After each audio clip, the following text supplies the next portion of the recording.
The floor is yours, Madam Chair. Sorry. Thank you. Good morning. Good morning. The City of Boston Zoning Board of Appeal hearing for March 12th, 2024 is now in session. This hearing is being conducted in accordance with the applicable provisions of the open meeting law, including the updated provisions enacted by the legislature last year. The new law allows the board to continue its practice of holding virtual hearings until March 2025. This hearing of the board is being held remotely via the Zoom webinar event platform. This hearing is also being live streamed. In order to ensure this hearing of the board is open to the public, members of the public may access this hearing through telephone and video conferencing. The information for connecting to this hearing is listed on today's hearing agenda, which is posted on the public notices page of the city's website, boston.gov. Members of the public will enter the virtual hearing as attendees, which means you will not see yourself on the screen and you will be muted throughout unless administratively unmuted when asked to comment. Board members, applicants, and their attorneys or representatives will participate in the hearing as panelists, and they will appear alongside the presentation materials when speaking. Panelists are strongly encouraged to keep video on while presenting to the board. As with our in-person meetings, comments in support will be followed by comments in opposition. The order of comments is as follows: elected officials, representatives of elected officials, and members of the public. The chair may limit the number of people called upon to offer comment and the time for commenting as time constraints require. For that reason, the board prefers to hear from members of the public who are most impacted by a project. That is, those individuals who live closest to the project. If you wish to comment on an appeal, please click the raise hand button along the bottom of your screen in the Zoom webinar platform. Click it again and your hand should go down. When the host gives a request to unmute yourself, select yes and you should be able to talk. If you are connected to the hearing by telephone, please press *9 to raise and lower your hand. You must press *6 to unmute yourself after you receive the request from the host. Those called upon to comment will be asked to state their name and address first, and then provide their comment. In the interest of time and to ensure that you have enough time to do so, please raise your hand as soon as Mr. Stembridge reads the address into the record. Do not raise your hand before the relevant address is called, or the meeting host will not know to call on you at the appropriate time. Okay, Mr. Stembridge. Good morning, Madam Chair. Good morning. Mr. Valencia. Good morning, Madam Chair. Present. Good morning. Ms. Wewell. Good morning, Madam Chair. Present. Good morning. Mr. Langham. Good morning, Madam Chair. Present. Good morning. Mr. Aiken. Hi, good morning, Madam Chair. Present. Good morning. Ms. Mukahal. Good morning. Present. Thank you. The floor is yours, Mr. Stembridge. Thank you, Madam Chair. First, we will go to the hearing minutes and for approval, and those will be from February 6th of this year, February 15th of this year, and February 27th of this year also. So I will make a motion for the approval of the meeting minutes. Thank you. May I have a second? Second. Mr. Stembridge. Yeah. Mr. Valencia. Yes. Ms. Wewell. Yes. Mr. Langham. Yes, ma'am. Thank you. Mr. Aiken. Yes. Ms. Mukahal. Yes. Chair also votes yes. Motion carries. Next, we'll move on to the extensions scheduled for 9:30 a.m. We will start out with two companion cases. The first being case BOA 1290222 with the address of 7 City Point Court. Along with that, we have case BOA 1290228 with the address of 9 City Point Court. Is the applicant and or their representative present to explain to the board? Yes, thank you, Mr. Stembridge. Good morning, Madam Chair, members of the board. My name is George Moranci. I'm an attorney with the business address at 350 West Broadway in South Boston. Madam Chair, members, these cases, companion cases, were approved by the board on March 8th of 2022. One is to erect a new 4-story, 4-unit dwelling building at 7 City Point Court. The other is to change the legal occupancy of 9 City Point Court from a 3-family to a 2-family. My client, the owner and developer, actually lives at 9 City Point Court. Approximately 1 year ago, he began to have an issue, a serious health issue that has happily been resolved, but for the better part of the last year, that's where his focus was, so he was unable to commence construction. He was in the midst at the time of design review with the BBDA. He's looking forward to completing BBDA design review at this time and then getting the permit and commencing construction. Thank you. Any questions from the board? Hearing none, may I have a motion? I make a motion to grant the extension, but I never heard the date. March 25th, 2025. I make that motion March 5th, 2025.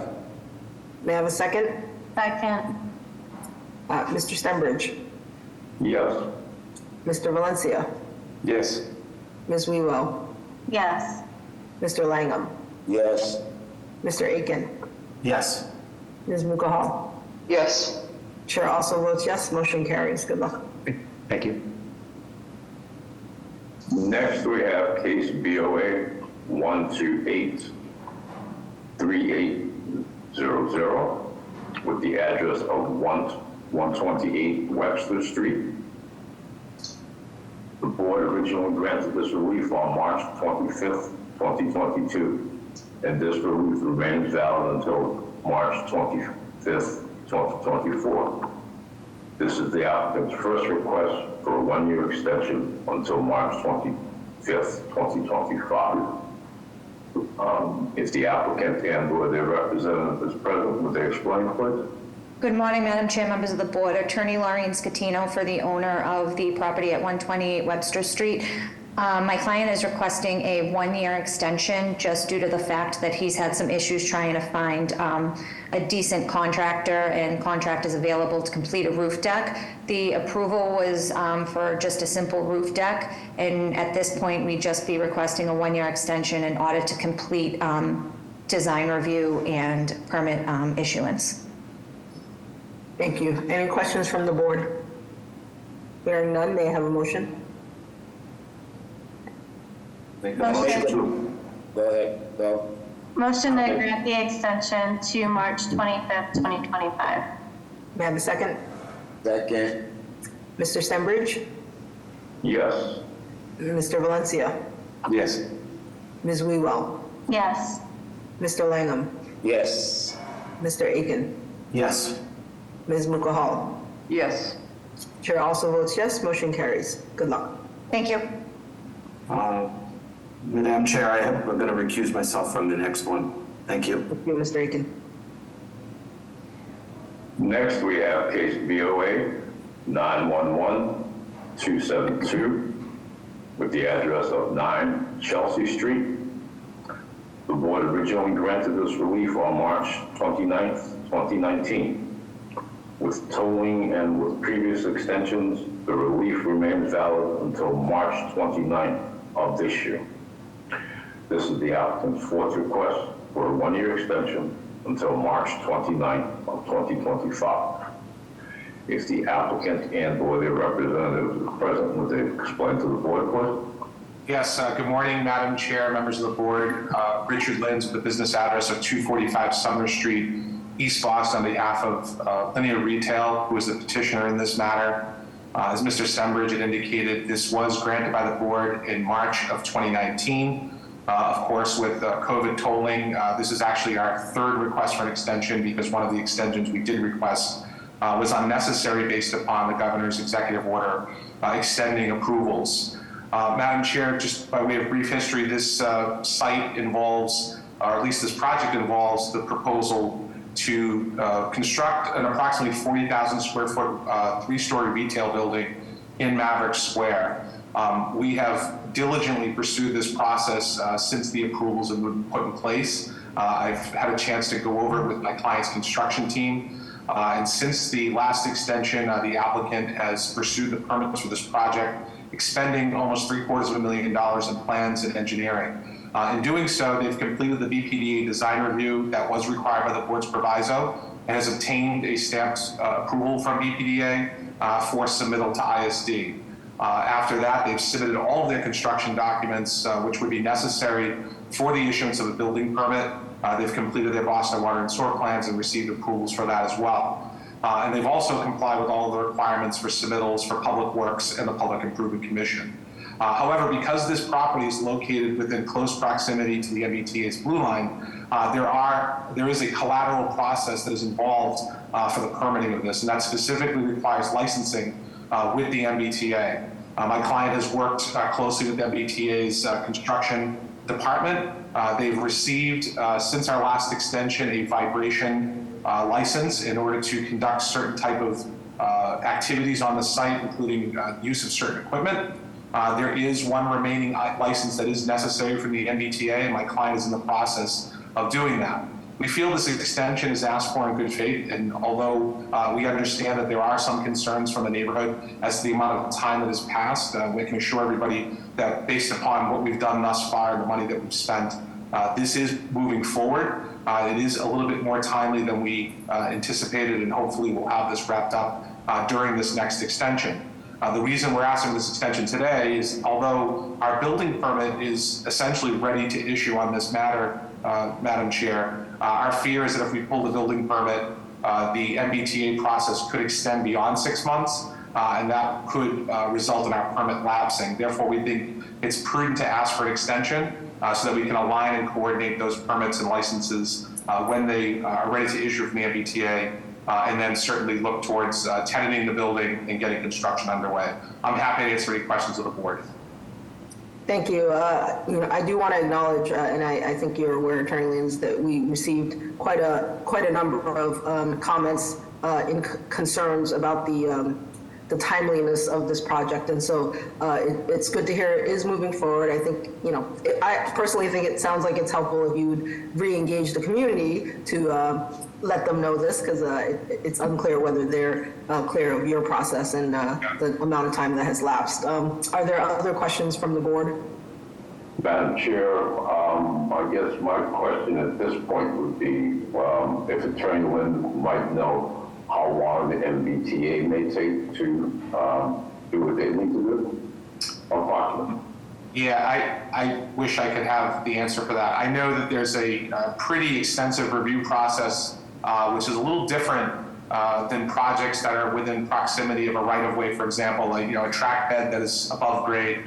Because the tunnel is in very close proximity, there's a lot of engineering that goes into this. I did have a chance to have a conference with my client this morning, understanding that we were appearing before the board today.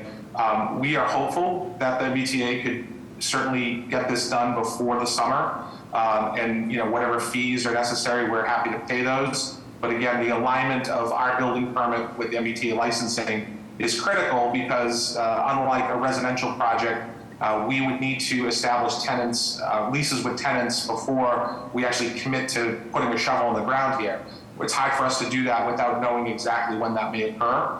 So what we're doing is hoping that the MBTA can get this done at least before the summer, and that will put us on a good footing to at least advance this to a permit issuance. I would probably concur with Chairwoman Donald in terms of re-engaging the community because, this has been placed on our radar for sure. Yeah, I'm happy to do a conference with the neighborhood. I know the Grove Street Citizens Association, I read their emails. I know that they had put out a blast to inform the board, but again, this is certainly not because Linear is being dilatory or neglectful. It's certainly because there is a process at hand here and somewhat some complications that occurred during this process. Thank you, Attorney. Thank you. And just to confirm, is this the last thing that's holding you up, or are there additional items? As far as I know, Madam Chair, the building permit, as I said, is pretty much there. It's really aligning the MBTA with the building permit. Thank you. Any other questions from the board? Hearing none, may I have a motion? Madam Chair, I make a motion to grant the extension until March 29, 2025. Okay, Okay, may I have a second? Second. Mr. Stenbridge, Yes. Mr. Valencia, Yes. Ms. Wewell, Yes. Mr. Langham, Yes. Ms. Mukahal. Yes. Chair also votes yes, the motion carries. Thank Good you. luck. Next, we have case BOA 450351 with the address of 1181 to 1183 Bennington Street. The board originally granted this relief on March 25th of 2016. With tolling and the previous extension, the relief remained valid until March 25th of this year. This is the applicant's seventh request for a one-year extension until March 25th, 2025. If the applicant and/or the, I believe that's Attorney Lynn. Yes, thank you again, Madam Chair, members of the board. Richard Lenz, 245 Sumner Street, East Boston, on behalf of the petitioner. Seems to be the morning of the complicated extension, so I'll take some time to just give the board a little bit of update here. I believe with COVID tolling, Mr. Stemmers, this is actually this will be our fifth extension request. And these extension requests are also made in good faith and for good reason. Just brief background, this is a existing auto repair, actually contaminated site located in the Orient Heights section of East Boston. The board approved a project that will bring 44 new residential rental units to the site, as well as a site cleanup. In connection with the permitting for this project, the acquisition that was to occur, for which the acquisition was subject to the approvals. In the interim period, the Department of Justice had effectuated the seizure of the property from the prior owner. We were required to litigate that seizure because of our position with not only the purchase agreement, but some financing that we put in place. We ultimately prevailed in that process, but that certainly stalled the planning for this for some time. In addition, and the board should be aware of this, there is a component of this project that involves the acquisition of a parcel of land that is owned by the City of Boston. That parcel was taken by the Boston Planning and Development Agency in connection with the Article 80 process in this particular case. The City of Boston must convey that parcel to us in order for us to proceed with the actual construction of the project and complete all of the permitting. We have been in conversations with the BPDA over that conveyance. There were a number of prerequisites that needed to occur, including relocation of utilities and a number of specific repairs in Bennington Street in order for that process to unfold and to be completed. We've had some recent conversations with the BPDA about finalizing that. There are some issues or some, I guess, disagreements, if you will, over the price of what that property should be. No need to bore the board with all those details, but we are working towards closing that parcel of land, and once that is closed, we can proceed to permit. So accordingly, until that can happen, we really can't proceed with issuance of the building permit, and therefore we require an additional extension. Thank you. Questions from the board? Madam Chair, I do have one. Does the conveyance of that parcel require other public body actions? Does public facilities have to do anything, or? Through the chair, Mr. Aiken, the Boston Planning and Development Agency recorded their taking in connection with this project. The Public Improvement Commission, I believe, discontinued or abandoned the portion of Bennington Street that was included in that. So all of that has been completed. It's at this point just the conveyance, and as I mentioned, the conveyance couldn't occur until our utilities were relocated, which we've completed at our expense, and now it's a matter of just getting the city to deliver the deed. Thank you. Thank you. Other questions from the board? Hearing none, may I have a motion?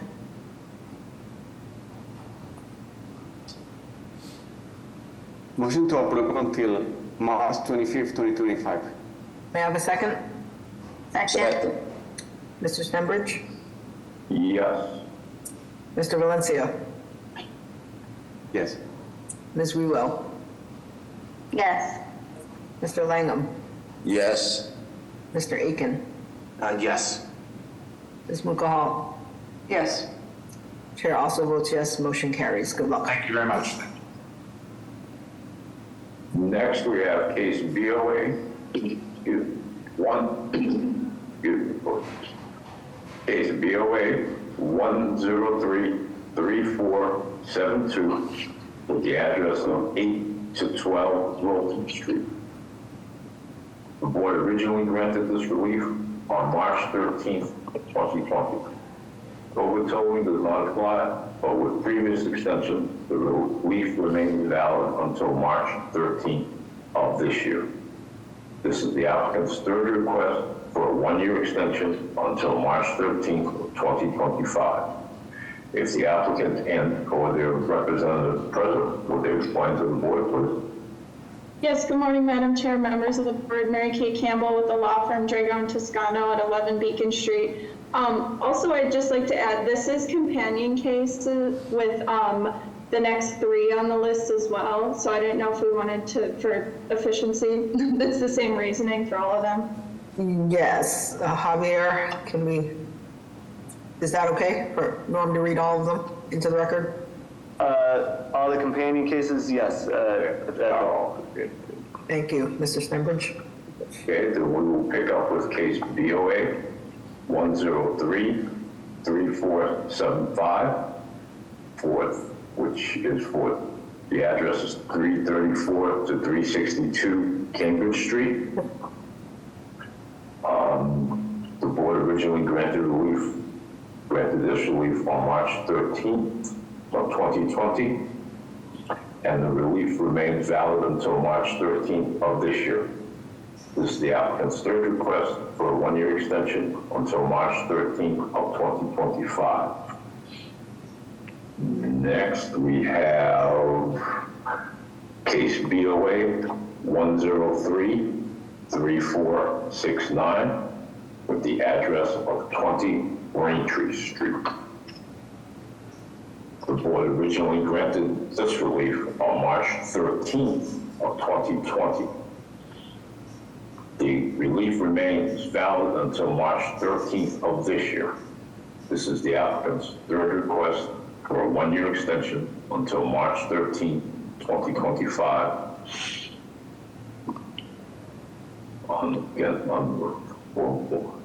Next, we have 1 Highgate Street. Next, we have case BOA 1033474 with the address of 1 Highgate Street. The board originally granted this relief on March 13th of 2020, and the relief remained valid until March 13th of this year. This is the applicant's third request for a one-year extension until March 13th of 2025. If the applicant's representative would like to continue now, I think I've got them all. Yes, you did. Thank you so much. Good morning again. So we're requesting these extensions on behalf of our client for those 4 matters. The primary reason is financing. These projects were part of an Article 80 approved project that included over 400 units.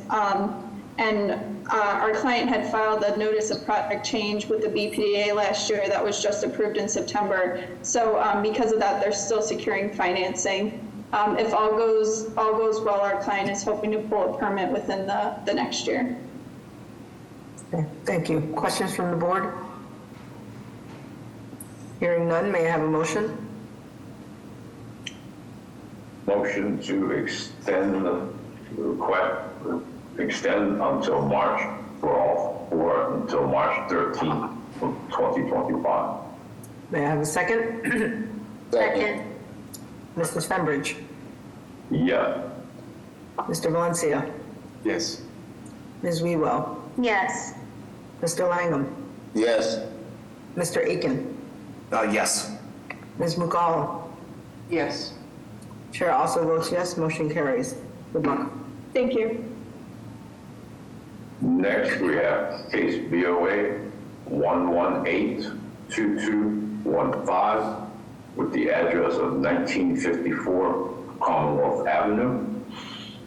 The board originally granted this relief on March 23rd of 2010. The relief remains valid until March 34th of this year. This is the applicant's 8th request for a one-year extension until March 31st of 2025. If the applicant and/or their representative is present, will they explain to the board, please? Thank you, Madam Chair, members of the board. This is Matthew Walco, counsel for the developer, U Investment Trust. This is a request for a one-year extension on a historic preservation project at 1954 Commonwealth Avenue. This is one of the last remaining examples of the Spanish mission-style architecture in the Brighton district. We've been here in essentially two different iterations and some litigation in between, but the proposal is to move the historic structure closer and more prominently toward Commonwealth Avenue and to construct in the rear of the lot a six-story addition that would be apartment units. The current extension concerns essentially the process where we have been involved since last week before you. We've submitted 3 different drafts of a small project review application with the BPDA. We've been working closely with Scott Greenhall, who's our project manager there. We've met with them 3 different times, most recently on February 2nd with the Disability Commission and Ms. Mendez there, who recommended that we get a advisory opinion from the Architectural Access Board, essentially concerning the construction of the transition between the historic structure and the addition. That is in process. The project will thus be before you again when the small project review process is completed. We have worked previously with the community and the Aberdeen Architectural Conservation District Commission. We currently have the design approval with provisos from the commission that extends through next year. And we're seeking an extension so that we can complete the small project review process, obtain financing, and comply with the rest of the conditions that the BPDA asked us to make sure we incorporate into the project, including this project now will include affordable housing, which the original project did not include. Thank you. Any questions from the board?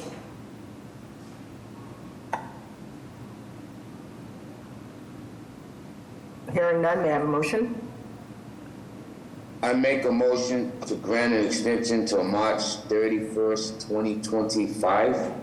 May I have a second? Second. Mr. Stenbridge? Yes. Mr. Valencia? Yes. Ms. Wewell? Yes. Mr. Langham? Yes. Mr. Aiken? Yes. Ms. McCall? Yes. Chair also votes yes, motion carries. Good luck. Madam Chair, I'll read the next case into the record, but I have to recuse myself, so I won't be voting. And this will be for case BOA 1023609 with the address of 75 to 81 Dudley Street. The board originally granted this relief on March 13th of 2020, and the relief remained valid until August 11th of 2023.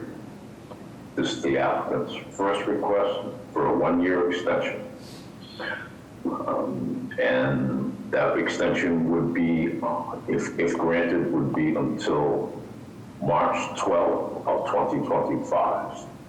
If the applicant and or their representative is present, will they explain to the board, please? Thank you, Mr. Stenbridge. Madam Chair, the applicant's here. I just promoted them to the panelists. Hi, good morning. My name is Ntia Ambrogi Saza, and I am the Director of Real Estate at Madison Park Development Corporation. Thank you for hearing our case. We would like to extend the the ZBA decision for 75 Dudley.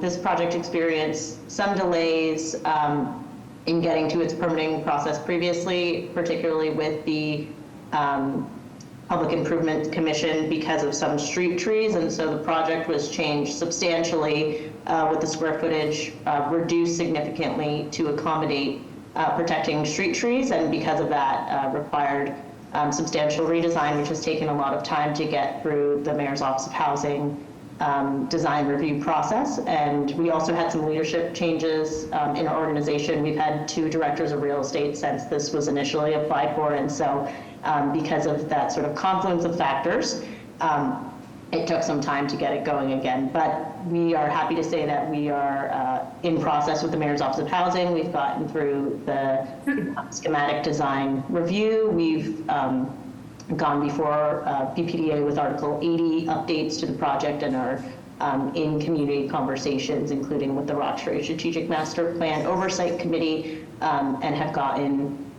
support from several community bodies for this project to move forward, and we request this extension. Thank you.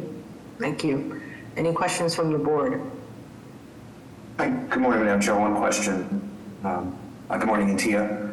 Just a quick question. Do you expect the relief to change based upon the changes that were approved by the BPDA and to come back, or does it fit within the relief was granted? Yeah, Just curious the connection. We would hope to come back as soon as possible, quickly, following the extension for an update to it, which we believe would go through this Board of Final Arbiter process because it's a reduction in the violation, and there are no new violations with the redesign because the building did get smaller. Right. So slightly, Thank you. but not increased violations. Thank you.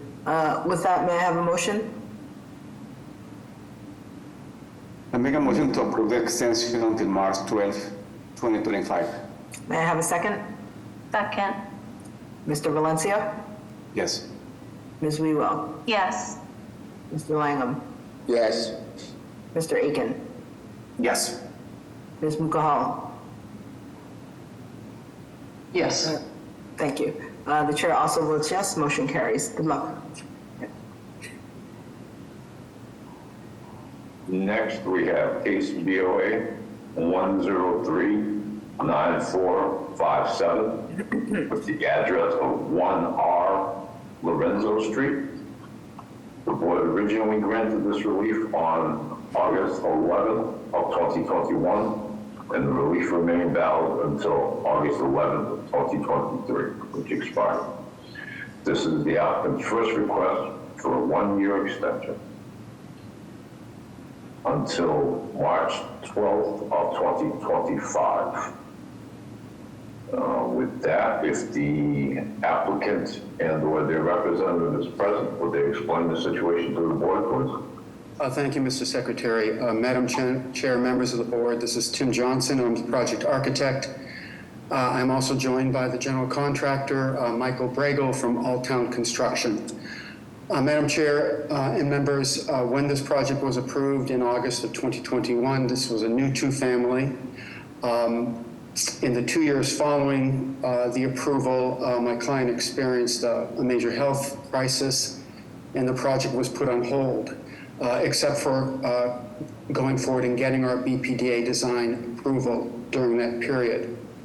Fortunately, she is doing much better, and her grandson, Mike Bragle, the general contractor, is ready to move forward, and we're respectfully requesting a extension.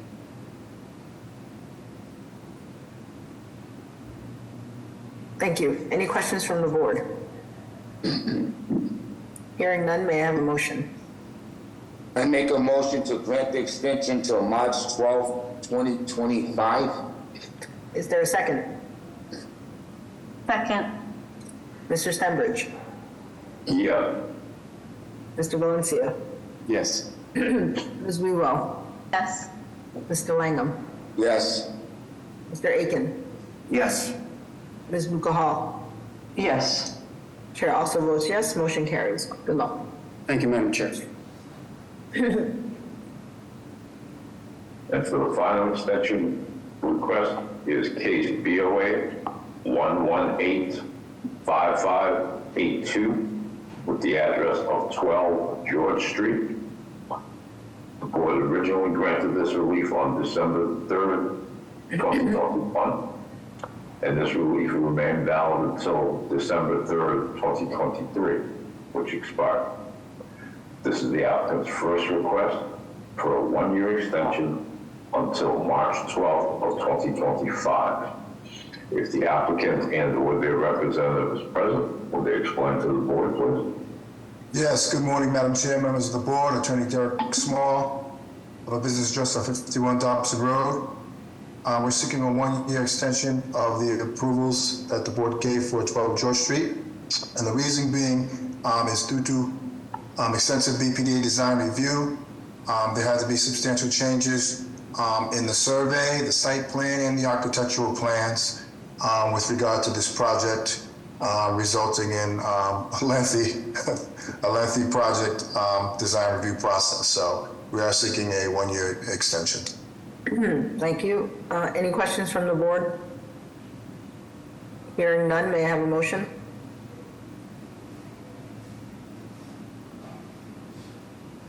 Motion to approve an extension until March 12th, 2025. May I have a second? Second. Mr. Stenbridge? Yes. Mr. Valencia? Yes. Ms. Wewell? Yes. Mr. Langham? Yes. Mr. Aiken? Yes. Ms. Mukahal? Yes. Chair also votes yes, motion carries. Good luck. Thank you, Madam Chair, members of the board, have a good day. That, we will move on to a board of final arbiter hearing scheduled for 9:30 a.m. That will be case BOA 1422422 with the address of 100 to 114 Hampton Street. If the applicant and/or their attorney is present, they explain to the board, please. Yes, good morning, Madam Chair, members of the board, Attorney Nick Zazula, McDermott, Quilty, Miller, and Hanley. In Boston, we are zoning and permitting attorneys for this project. Thank you, Madam Ambassador, for bringing up our presentation.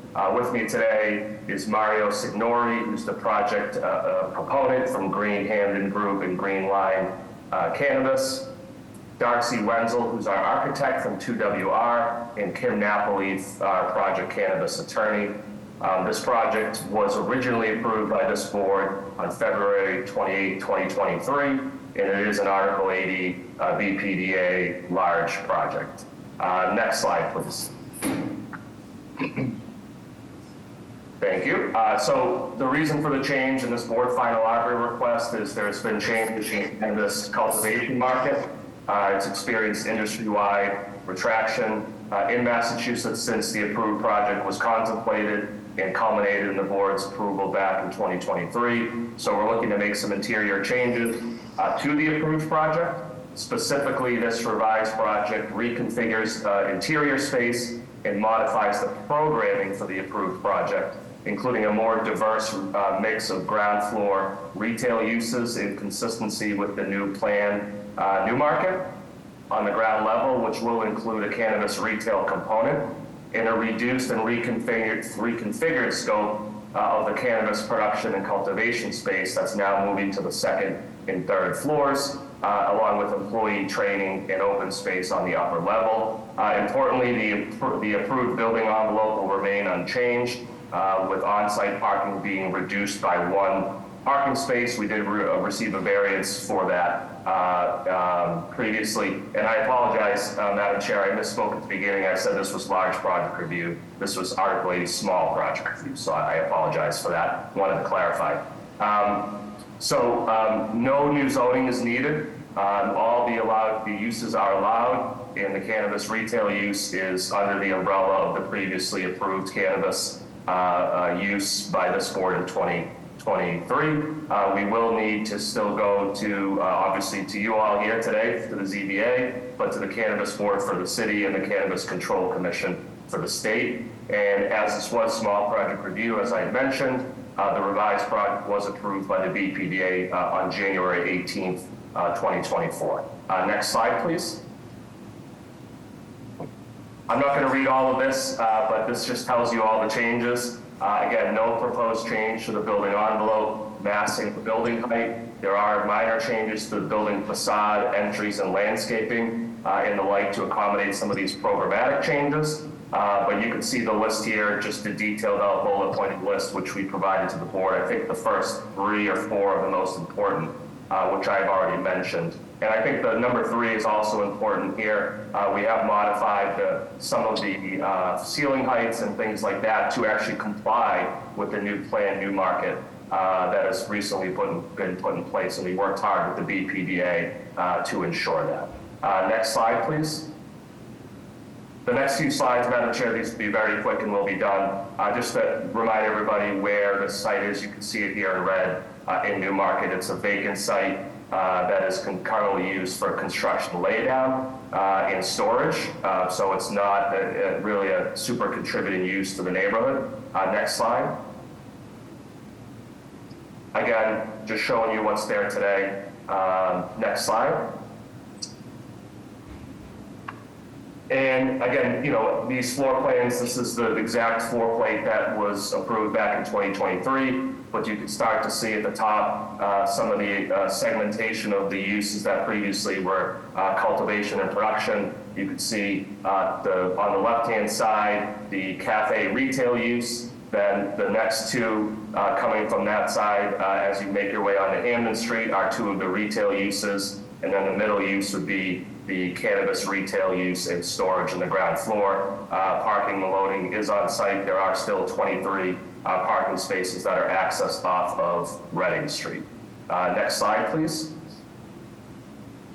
Second floor plan, you can, if you don't need to zoom in here, but you can start to see this is all flower rooms, cultivation, packaging. This is, again, moving up that cultivation and production side of things to the 2nd and 3rd floor levels. Next slide. Again, same thing. This is the 3rd level. It's a 3-story building. You can see some of the manufacturing, the kitchen, training center, outdoor space storage on the 3rd level as well.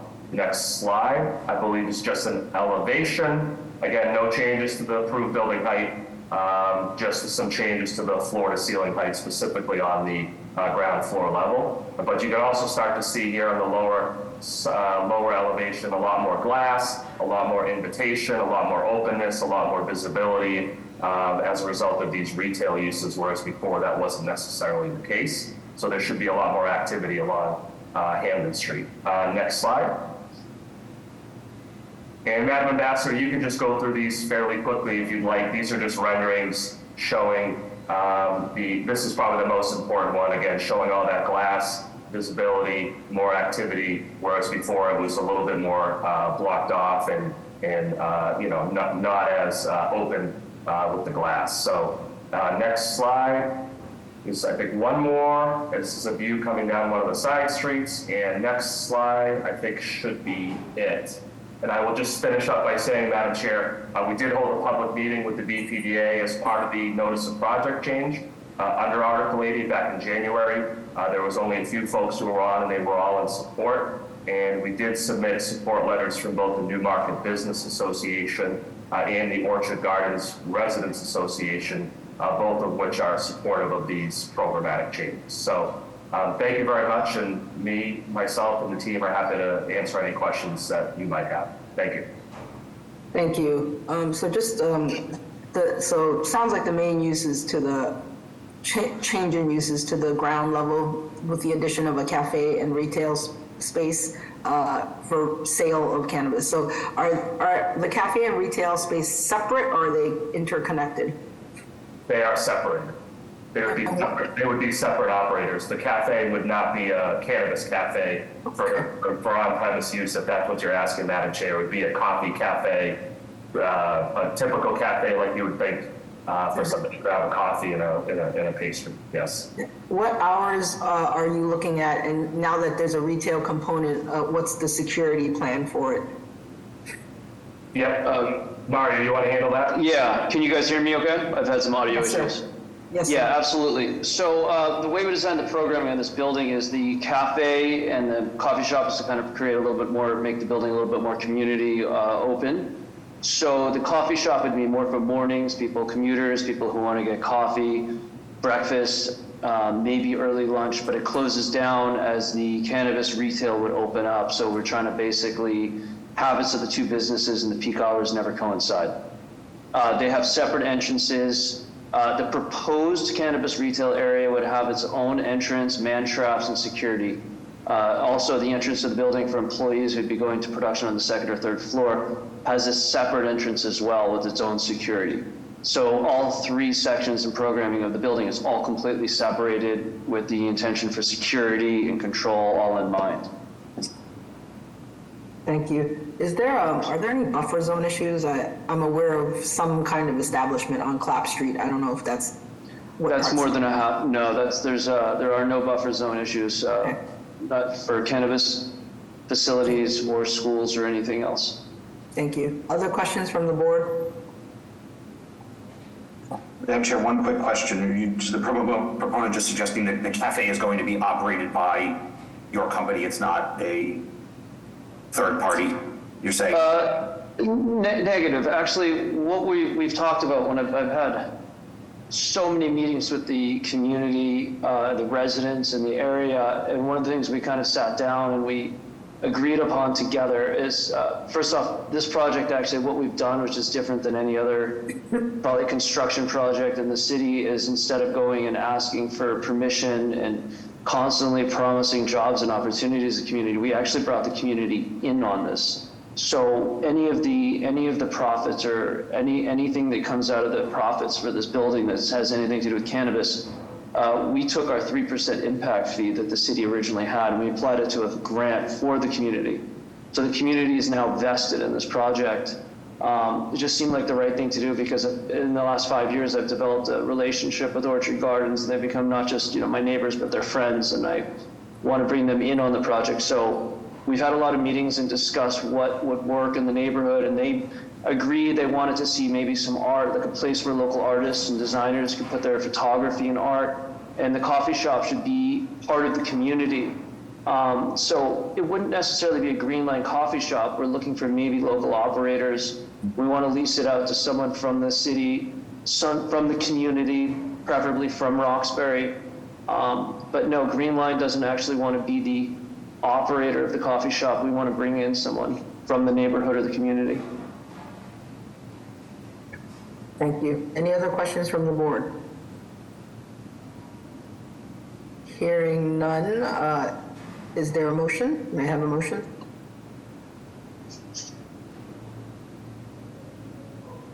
So make a motion to approve the changes under board final arbiter. Is there a second? Second. Mr. Stenbridge? Yes. Mr. Valencia? Yes. Ms. Wewell? Yes. Mr. Langham? Yes. Mr. Aiken? Yes. Ms. Mukahal? Yes. Chair also votes yes. The motion carries. Good luck. Thank you very, very much for the time. Thank you all. Thank you. Before we begin the hearing scheduled for 9:30 a.m., we will ask if there are any requests for withdrawals for deferrals from the timeframe. 451 East 7th Street. So that is going to be case BOA 155-0107 with the address of 451 East 7th Street. Would you explain, please? Yes, thank you, Mr. Stenbridge. Madam Chair, members of the board, Attorney Ryan Spitz, Adams and Moranci, business address of 168 H Street, first floor, South Boston. We're asking for a short deferral as Inspectional Services Department has to re-advertise this. There were errors with the published refusal that have been since cleared up, and again, they'll just need to re-advertise that. Thank you. Thank you. Yes, Madam Chair, April 30th would be the next available date. Attorney Spitz? Sure, that would be great. Thank you. May I have a motion? Motion to delay this case until April 30th. May I have a second? Second. Mr. Stenbridge? Yes. Mr. Valencia? Yes. Ms. Wewell? Yes. Mr. Langham? Yes. Mr. Aiken? Yes. Ms. Mukahal? Yes. Chair also votes yes, the motion carries. See you then. Thank you. Any additional requests for withdrawal of deferrals in this time frame? Madam Chair, we have one raised hand. Okay. Kelly Cassie, I just unmuted you. Yes, thank you. Address 1260 Boylston Street, requesting a deferral for a re-advertisement. Incorrect article was noted on. Is that's not a 9:30 case, so we'll, when it hits 11:30 and we request it again, please ask at that time. Thank you. Is Eric Zackerson's hand up? Yes, he's a panelist. He should be able to unmute himself right now. We can't hear you. Still. You're Still unmuted, can't. but we can't hear you. Yeah, we still can't hear you.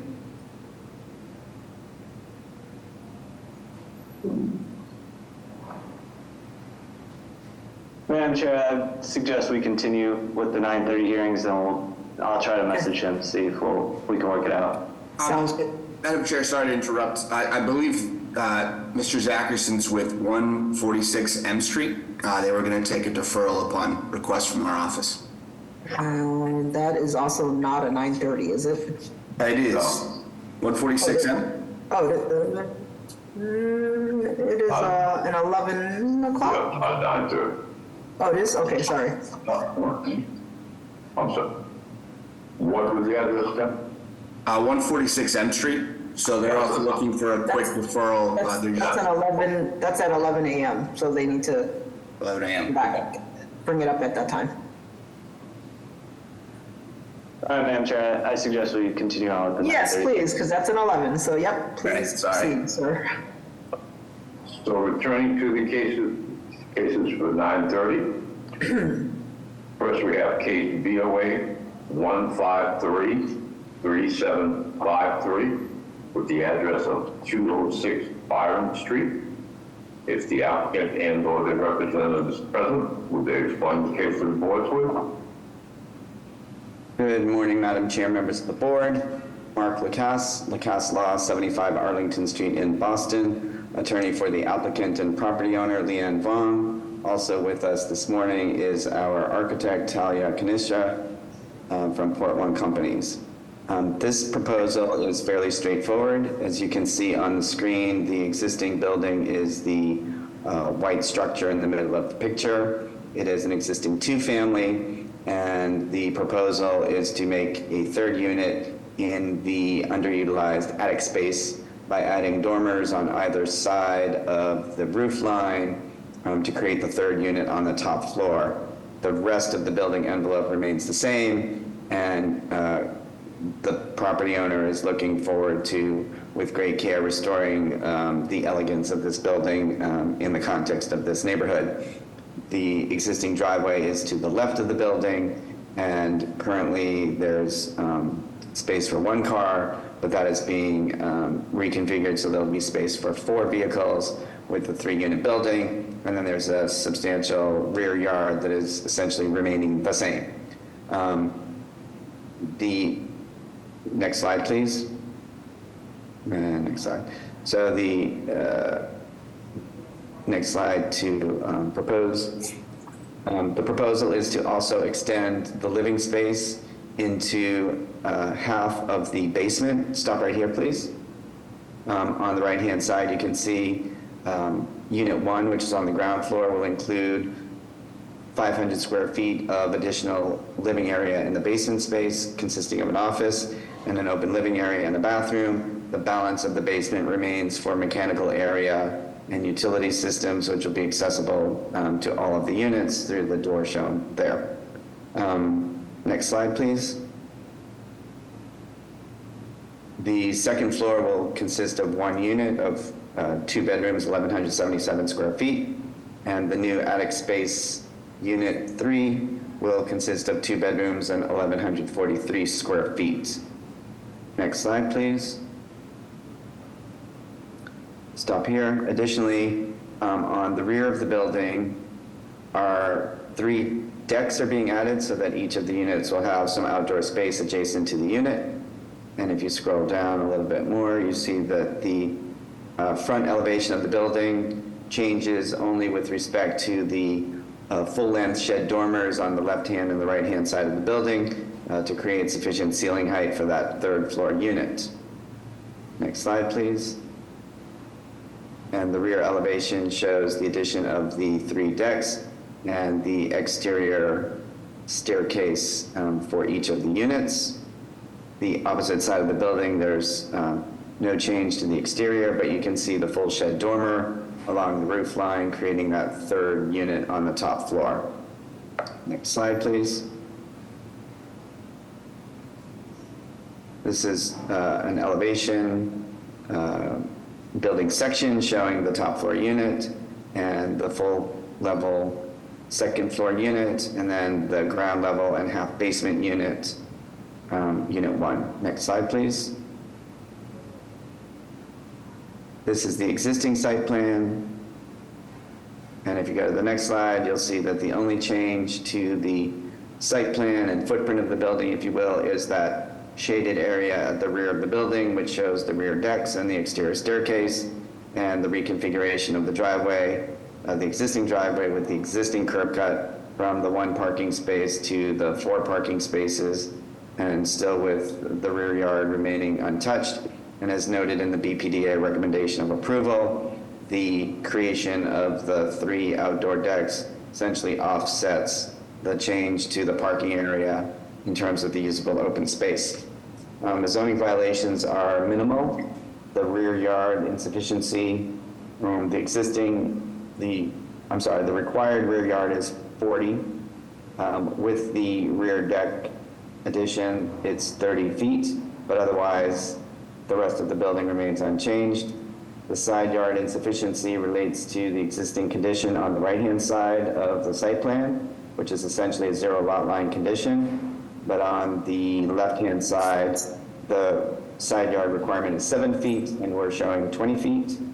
The use is a 3-family and a 2F subdistrict, but under Plan East Boston, the new zoning for this area will be EBR3, and 3 units and 3 stories will be permitted as of right. So it is consistent with plan and therefore eligible for an iPod permit. And indeed, the BPDA recommendation is for approval on that basis.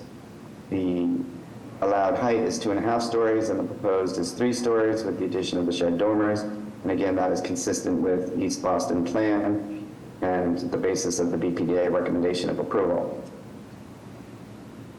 I think that's it. With that, I will turn it over to the board for questions and comments. Thank you. Any questions from the board? Hearing none, I'll ask for public testimony. Hello, Madam Chair, members of the board.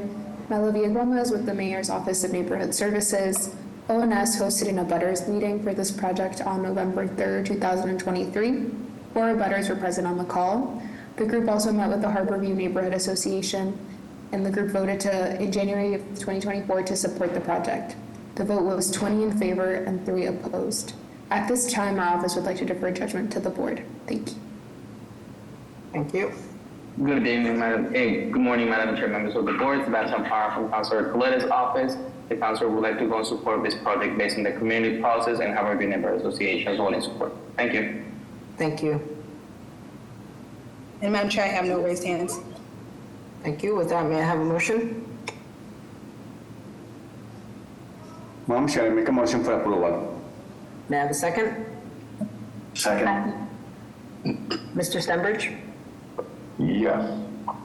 Mr. Valencia? Yes. Ms. Wewell? Yes. Mr. Langham? Yes, ma'am. Mr. Aiken? Yes. Ms. Mukahal? Yes. Chair also votes yes. Motion carries. Good luck. Thank you kindly. Concludes next. Next, we have case BOA 1520504 with the address of 68 to 74 Harrison Avenue. If the applicant and or their representative is present, would they explain to the board, please? Yes, good morning, Madam Chair, members of the board. My name is Adam Barnowski, 255 State Street, on behalf of the applicant. With me is Brian Moy, the principal of NW&W Inc., which operates China Pearl Restaurant at 6874 Harrison Avenue. We are here seeking a conditional use permit pursuant to Article 6 to permit live entertainment as an accessory use to the principal larger restaurant use as provided in Article 43, Section F. The restaurant is located in the Chinatown zoning district near the corners of Harrison Beach and Tyler Streets. It is a fully commercial block with a mix of restaurant, retail, and office uses. Currently and historically, the restaurant has hosted live entertainment for weddings, corporate nightlife, cultural events, and birthdays and holidays. Without underlying zoning approvals currently, they customarily pull 40+ one-day licenses per year from the entertainment board to host these various events. The one-day licenses, the board is aware, is not subject to underlying zoning. The restaurant is now seeking to allow live entertainment on the second and third floor in different configurations based upon the event. We are here now before you today to obtain the underlying zoning approvals, which will then give the restaurant an opportunity to apply to and appear before the entertainment board. That board will then conduct additional public hearing to determine the specific categories of live entertainment which will be allowed on site, including any restrictions on time or other conditions the board would seek to implement. But in order to appear before that board, we first need to obtain the underlying zoning from this board. We feel like this will streamline the process for all involved, allow the restaurant to operate with some degree of regularity, and to create a scenario where the entertainment board will be able to permanently regulate entertainment at the premises. It's also worth noting that the licensee has received no citations relative to entertainment throughout its utilization of the one-day permits. We also would like to make a clarification on the refusal letter, which does specify a nightclub use. We want to reiterate to the board that there's no intention here of operating a nightclub at the location. Again, it's the intent to host a variety of functions, including weddings, corporate nightlife, and cultural events. We do feel like this meets the criteria for a conditional use under Section 6.3. It's an appropriate location for the use. This is a large format existing restaurant in a commercial district and neighborhood. Notably, there's no adverse effect on the neighborhood. This is a majority of the building is not immediately adjacent to any other building. Any common walls that are shared with an adjacent building are comprised of areas that are unsuitable for entertainment, including the bathroom, storage spaces, hallways, and offices.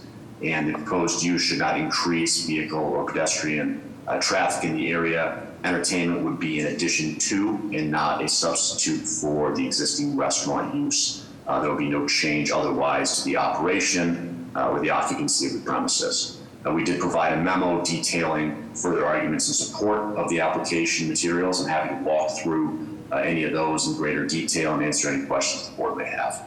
Thank you. Thank you. So we received several letters of opposition from neighborhood groups, including those who have indicated that they're, first of all, that there are residents in that vicinity, and as you say, it's mixed use, which includes residential use. Just want to clarify, you have here indicated that the license is just for China Pearl second and third floor. However, my understanding is when they have presented, they have also indicated that as they own abutting businesses to the left and the right, that this would be a blanket license for all of the businesses. Can you please confirm that? If Brian Moy is on the line today, he can explain exactly where the entertainment will be. I know that there were several different configurations. Well, my question is, what does the license? What would the license allow? Is my question, because this, as I understand, was presented for all of the businesses owned by this entity. It's my understanding that it would be for the second and the third floors, for the businesses operating on the second and third floors of the building. So that's what the license is requested for. Well, I mean, are you talking about the license that would go before the entertainment board, Madam Chair? The live entertainment license that you're requesting, yes. Yes, that is my understanding. There has been no application made to that board yet. Okay. And what are the hours of operation? I believe they have a 2 a.m. liquor license. What is their closing hours? I believe their closing hour would then be 2 a.m. If the owner is on, can you please confirm that? Brian, are you available? In the meantime, are there other questions from the board? Madam Chair, my question would be, what time do they close? Is it that they close at 2 o'clock now, or would those hours change?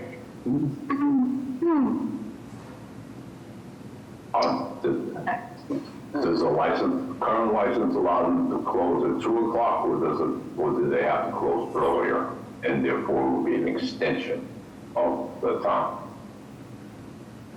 But just to clarify this, it's my understanding they have a 2 a.m. liquor license, meaning that they have to have the last service on or before 2 a.m. The entertainment board would then hear the application for entertainment and would be able to minimize entertainment. They can basically close at 2 a.m. or make sure that entertainment stopped previous to that. We would not be seeking entertainment that would go beyond the liquor license, and in most cases it would be entertainment would stop prior to 2 a.m. But that would all be subject to the discretion of that board. So that would mean that with an increased number of events, there would be an increased number of times that that activity would occur, and basically up until 2 o'clock. Not necessarily. I mean, the applicant is currently operating under one-day licenses. We don't anticipate that there's going to be a drastic expansion in the amount of times this would occur, but with 40-plus events occurring annually, this would create more regularity to their ability to operate as opposed to pulling 1 days. And it would allow the entertainment board to have jurisdictions to review this license on an annual basis as opposed to each 1 day that goes before it. So the additional entities, there would be additional entities along with China Pearl that would be operating? No, this would all be operating under the MW&W Inc., which is China Pearl at the site. So I'll let public testimony address some of the other questions that were raised. Any other questions from the board? Yes, Madam Chair, quickly. So I think just to clarify my understanding, I certainly understand the conditional use permit piece is to be able to take that step to avoid seeking each individual one-day license. When those one-day licenses are obtained, each one of those comes along with a condition for, the end of the entertainment. Is that it? And then that would otherwise be memorialized in the next step with the licensing board for that as a year-long kind of standing rule, which would then be renewed annually with the licensing board, rather than on the one-off basis where each one gets a different ending or a time. Is that a correct statement? Yes, that is correct. Okay, all right. So I think the primary thing for me, it will be understanding, and I see maybe the proponent is here to answer questions soon. Chairwoman Dong, your original question about the spaces that are part of the conditional use permit. Thanks. Correct. It would be helpful to understand that, because as I understand from public presentations that were made, that this request applied to all of the adjacent entities that he owned, which is a very different type of a request, and is of concern to the neighborhood. Any other questions from the board? Okay, hearing none, we can take public testimony. Good afternoon, Madam Chairwoman Dong and members of the board. It's Chu from the Mayor's Office of Neighborhood Services. A community meeting was held back in December 12th of 2023 by my office. Many residents who have long cherished the tradition of enjoying dim sum at Chinatown expressed concerns about the potential repercussions of extending operating hours until 2 a.m. and introducing live entertainment.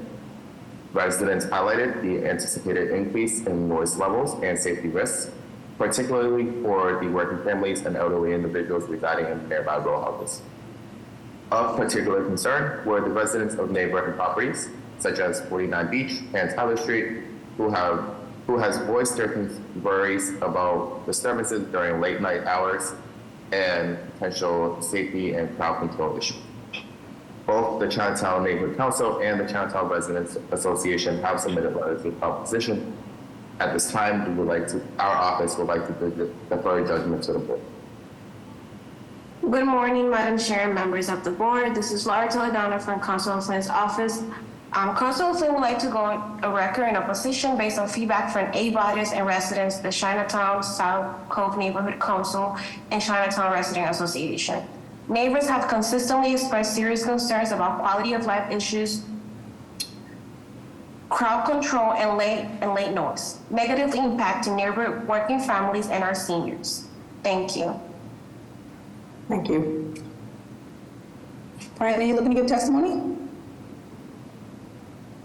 Yes, am I audible now? Yeah, I believe he's the applicant, so maybe we can wait until the public comments are completed and then we can circle back. I have no additional raised hands. Okay, all right, thank you. Mr. Moy or your attorney, if you want to respond briefly. Sure.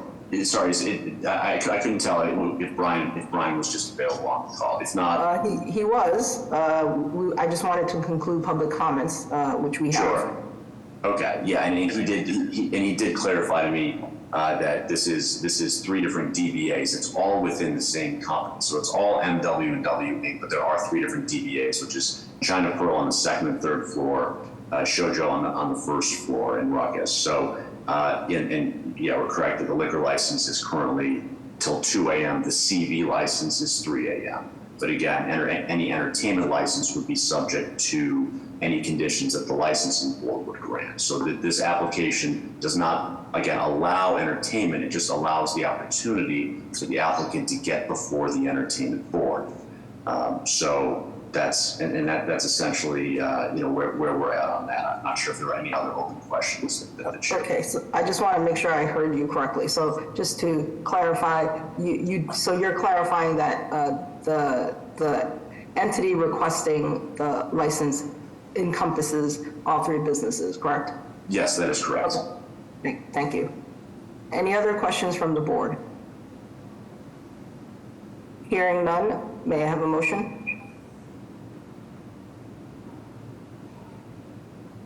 Madam Chair, I'm going to make a motion to now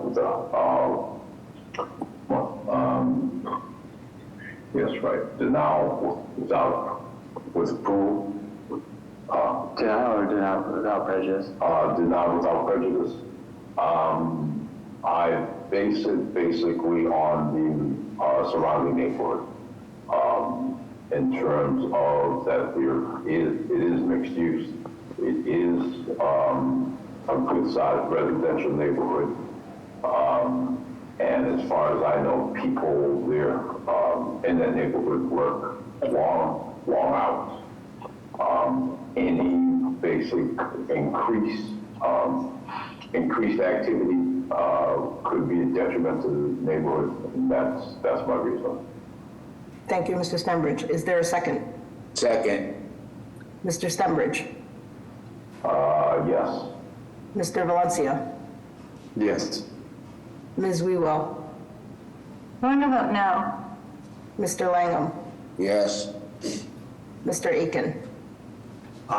Yes, I think there's some work to do by the proponent to show that this can meet the needs of a conditional use permit. Thank you. Ms. Mukal?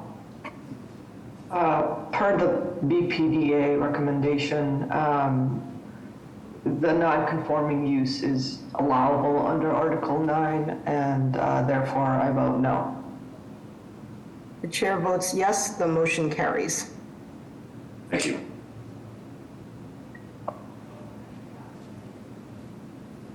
Next, we'll move on to, the next case has been postponed. So therefore, we will move on to case BOA 1542896 with the address of 78 Gate Street. If the applicant and/or their representative is present, will they explain the case to the board, please? Yes, thank you, Mr. Stembridge. Good morning, Madam Chair, members of the board. My name is George Moranci. I'm an attorney with the business address at 350 West Broadway in South Boston. I represent David Murphy and James Kelleher, who are present today, along with project architect Timothy Johnson. This is an application to erect a new 4-story residential building containing 6 units at 78 Gate Street in South Boston. The lot is approximately 1,660 square feet, located at the corner of East 8th Street, and is currently used for surface parking. There would be 4 parking spaces at grade level for the 6 proposed units. I'll now speak briefly to the zoning before turning the presentation over to Tim Johnson to walk the board through the building plans. The building is intended to be infill residential construction consistent in massing and design with the surrounding neighborhood. The site is within an MFR multifamily residential zoning subdistrict under Article 68. There are violations owing to the lot size, which is undersized for the 6 proposed dwelling units. Still, the density on the lot is a reasonable 2.8, owing to the short depth of the lot compared with more typical lots in the neighborhood, which is consistent with many other properties in the neighborhood, although in excess of the 2.0 FAR allowed by code. There are parking violations on the number proposed of 4 spaces for the proposed 6 dwelling units, as well as for parking design. It is noted that the site is located on a bus route in fairly close proximity to both Broadway and Andrew stations on the Red Line. And as a planned residential apartment building, it is anticipated that not all tenants will use a motor vehicle and require an off-street parking space. Tim Johnson, the project architect, will speak to parking design during his brief presentation on the building plans. There's a building height violation cited, which is attributable solely to the building's head house, which is necessary for roof access in order to be able to access and service the solar panel array planned for the building's roof.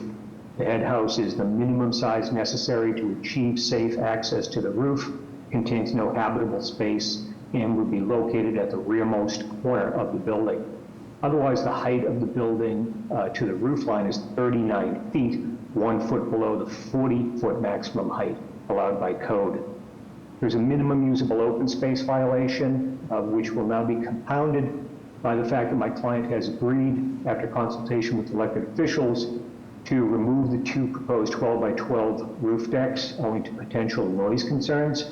Mitigating the open space issue is the fact that the site is located approximately 1,000 feet from Moakley Park and Carson Beach.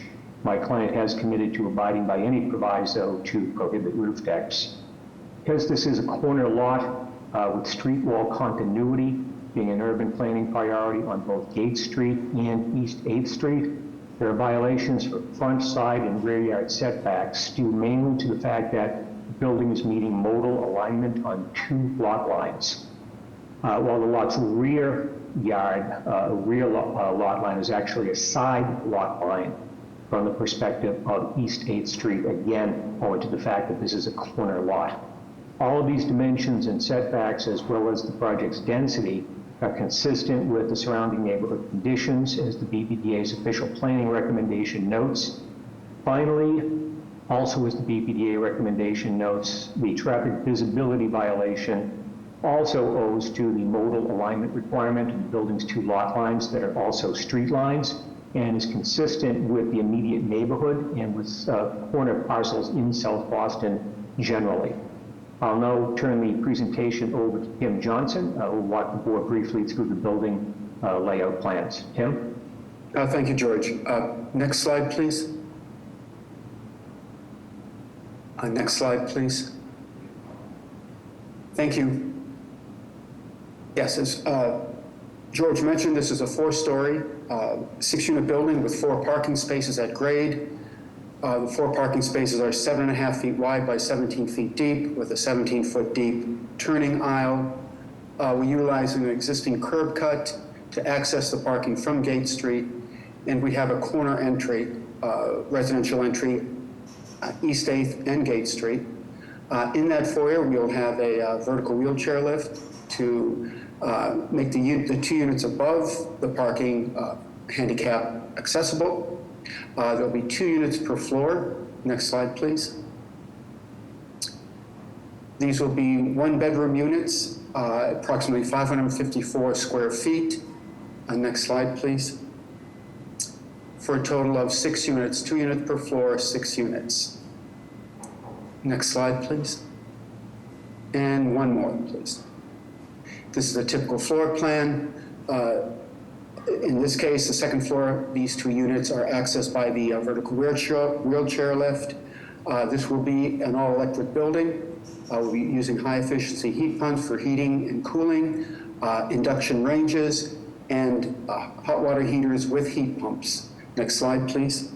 Of course, this will be built to the stretch energy code, which is 20% more efficient than current code. Here we show, in lieu of the wheelchair lift, we've created balcony spaces on the 3rd and 4th floor for these 1-bedroom units. Next slide, please. 4th floor. Next slide, please. This is a roof plan showing our solar panel array.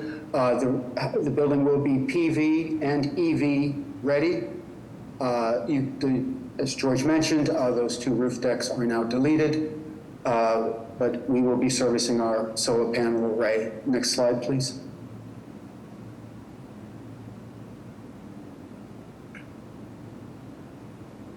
Next slide, please. Typical building section showing our floor-to-floors for an overall height from the sidewalk of 39 feet.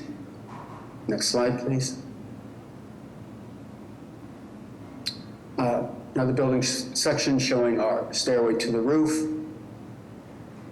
Again, 2 units per floor. Next slide, we can continue on to the elevations, and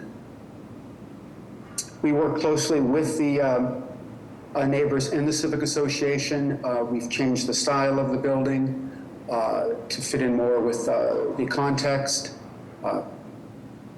More of a contemporary Victorian. Next slide, please. This is a view along East 8th. We show our bays relating to the buildings down the street on both elevations. The windows are proportioned 2 to 1. And next slide, please. Side elevation. All the exterior materials will be a fiber cement product. Here we're showing a shingle style. Mr. Johnson, as you're presenting, can you also just kind of talk about the violations, the variances that you need as you're going along so we can see it? Yes, of course. Thank you. So that was, we'd have to go to plans. We have no height violation. The FAR, as George mentioned, is 2.8. 2.0 is required. As George also mentioned, we have a side yard. George, if you want to help me on the... Sure. Thank you, Tim. The dimensional violations are setback violations, Madam Chair, and again, they owe mostly to the fact that this is a corner lot that is meeting modal alignment on 2 street sides. The right side, as we're looking at this building, is actually, that lot line is actually a rear lot line, so there's a rear yard setback violation. But on East 8th Street, this setback as provided allows for street wall continuity. There is a setback on the left side, which again is planned rear as we're looking at this here. But otherwise, the building, as do other buildings in the neighborhood, is a 0 lot line building on both street sides. The FAR is 2.8 as mentioned, which is not inconsistent with the surrounding neighborhood. There's no height violation attributable to the roof height of the building. It is because of that head house that is necessary to access and service the solar panels. There's a parking insufficiency. 6 spaces are required for provided. There's a maneuverability violation.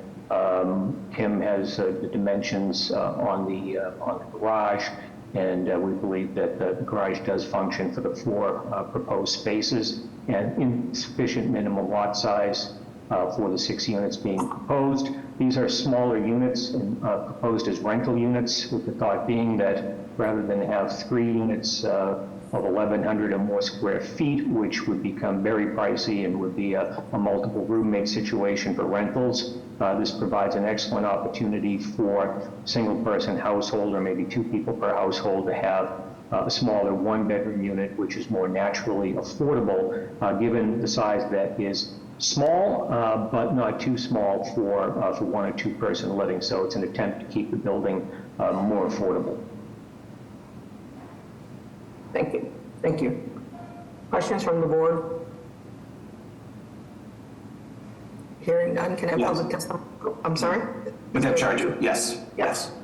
Quickly, I'd like to hear, I believe BTD weighed in on the parking layout in here, encouraged 3 angle spaces. So I'm just curious if the design team can address that, and also to give some sense of where where trash will be, where any resident storage will be, where bicycles would be kept or anything like that, because I understand maybe who this is for, but then I look at the first floor there and all I see is room for parking of 4 vehicles.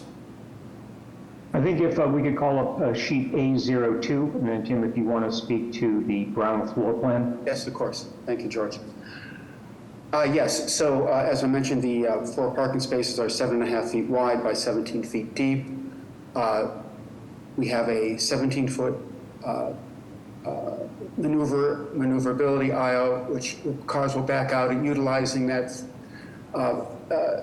back out into the 3-foot wide passageway that we're providing to be able to go out headlights first.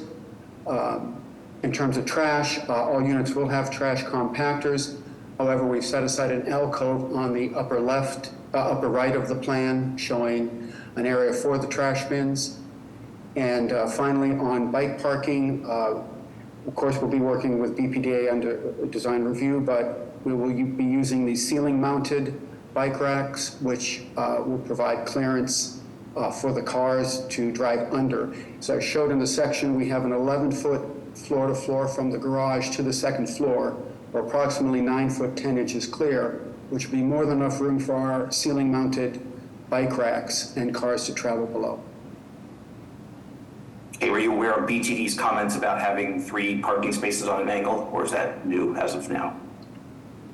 I am aware of those comments this morning via George. The angled parking does not create a better condition here. It is thought that angled parking uses less space and adds to maneuverability, but in fact, that's not the case. 90-degree parking is the most efficient way to store cars and to back out and go out headlights first, as these cars will. Thank you. Thank you. Chair, I have a question.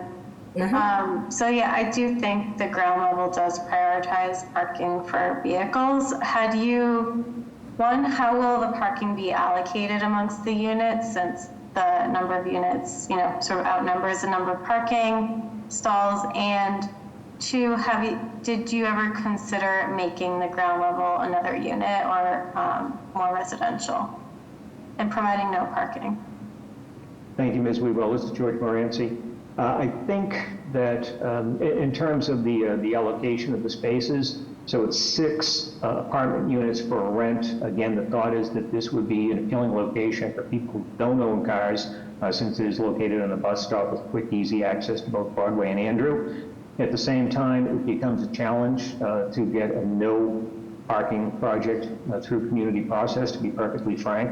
So I think that from the beginning, ownership did want to provide some parking at grade. In terms of the allocation of the spaces, again, being a 6-unit rental building, there would be 4 spaces available essentially for the first 4 lessees who expressed a preference that they wanted on-site parking. This may be a case where 4 of the 6 lessees have cars. It may be a case, obviously, that 0 to, or a couple people have cars. So, but in ultimate answer to your question, a lot of this, in terms of making the decision not to have a ground floor unit, is in recognition of the fact that it probably would have been somewhat more unpopular, or would have been an unpopular project proceeding through community process without parking. That's the honest answer. Thank you. May I have public testimony? Good morning, Madam Chair and members of the board. This is Laura from Councilor Flynn's office. Councilor Flynn would like to go on record in support based on a good community process and good faith compromises on both sides, including the proponent agreeing to remove the 2 roof decks from the proposal. Councilor Flynn respectfully requests that the development team continue to work closely with neighbors on any quality of life issues during the construction phase. Thank you. Thank you. Hello, Madam Chair, members of the board, Lydia Platsky with the Mayor's Office of Neighborhood Services. The proponent presented before the Dorchester Heights Neighborhood Association in November 2023, and a butters meeting for 78 Gate Street was hosted on December 14th, 2023. There were no community concerns presented during that meeting. Our office received 8 letters of support and no letters of opposition. At this time, our office is unaware of any additional concerns for this application. We would like to defer to the judgment of the Board of this. Thank you. Thank you. Madam Chair, I have no raised hands. Okay, with that, may I have a motion? Madam Chair, I make a motion for approval with BPDA design review. May I have a second? Second. Mr. Stenbridge? Yes. Mr. Valencia? Yes. Ms. Wewell? Yes. Mr. Langham? Yes. Mr. Aiken? Yes. Ms. Mukahal? Yes. Chair also votes yes, the motion carries. Good luck. Thank you. Thank you. Madam Chair, since we've just gone beyond 11 o'clock, I will ask if there are any requests for withdrawals or deferrals from the 11 o'clock time frame.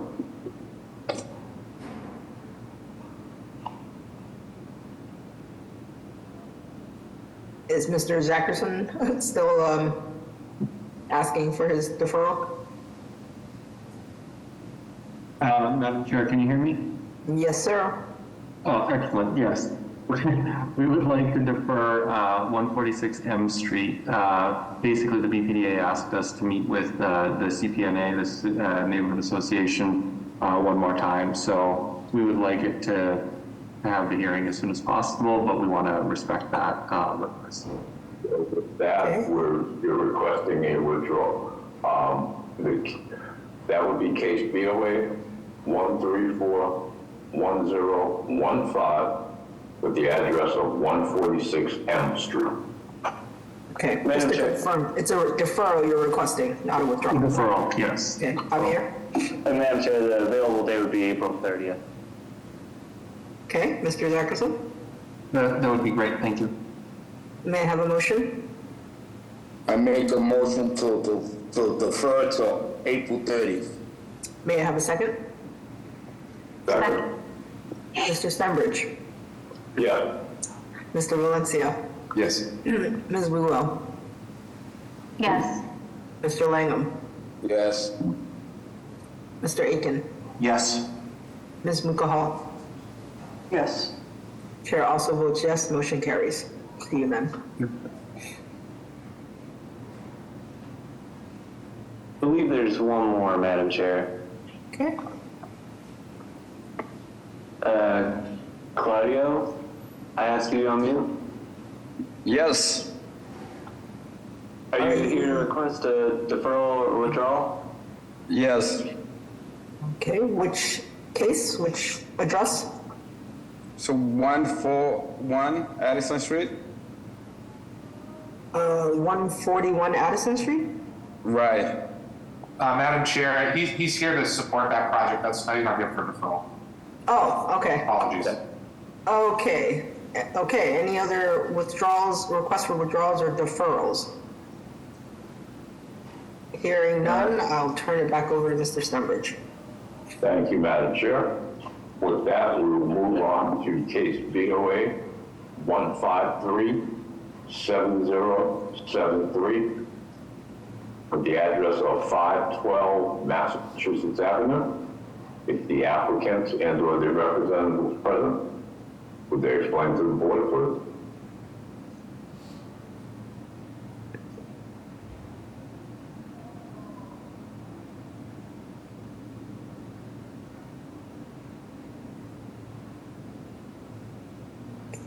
And that would be for 512 Massachusetts Avenue. Yes, Madam Mr. Chair, Michael Stack is here. Okay. Is he re-entering as a panelist? I saw him and then he disappeared. Yeah. Hello? Mr. Stack? Yes. Okay, great. The floor is yours. All right, thank you, Madam Chair. So this project is at 512 Massachusetts Ave, which is currently a 5-unit residential project. The unit we're talking about is the garden level, which, as you can see from this existing site plan, has a 1-story bump out in the back and a paved patio area. And my client is hoping to enclose that patio area, as we can see here. It's 154 square feet that they would like to turn into living area. We've already spoken and gotten approval from the neighbors at 508 Massachusetts Ave to make sure our design did not negatively impact their buildings. So they had engineers come out and make sure that what we were doing was fine with them. And the issues with this are the usable space ends up becoming insufficient, whereas the 5 units, we now will have a little over 800 square foot. But the backyard, that rear yard is currently deeded exclusively to that ground floor tenant.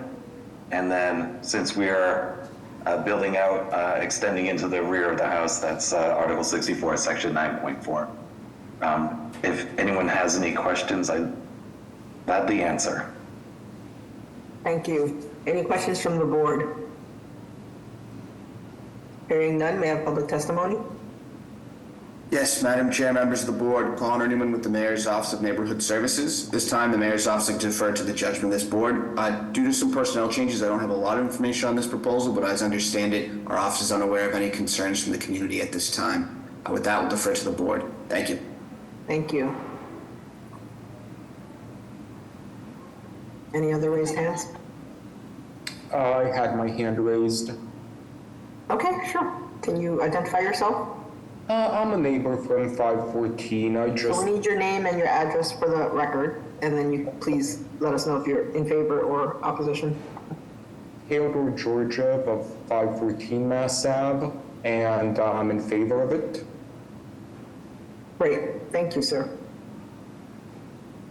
I have no additional raised hands. Thank you. With that, may I have a motion? Madam Chair, I make a motion of approval. May I have a second? Second. Mr. Stenbridge? Yes. Mr. Valencia? Yes. Ms. Wewell? Yes. Mr. Langham? Yes. Mr. Aiken?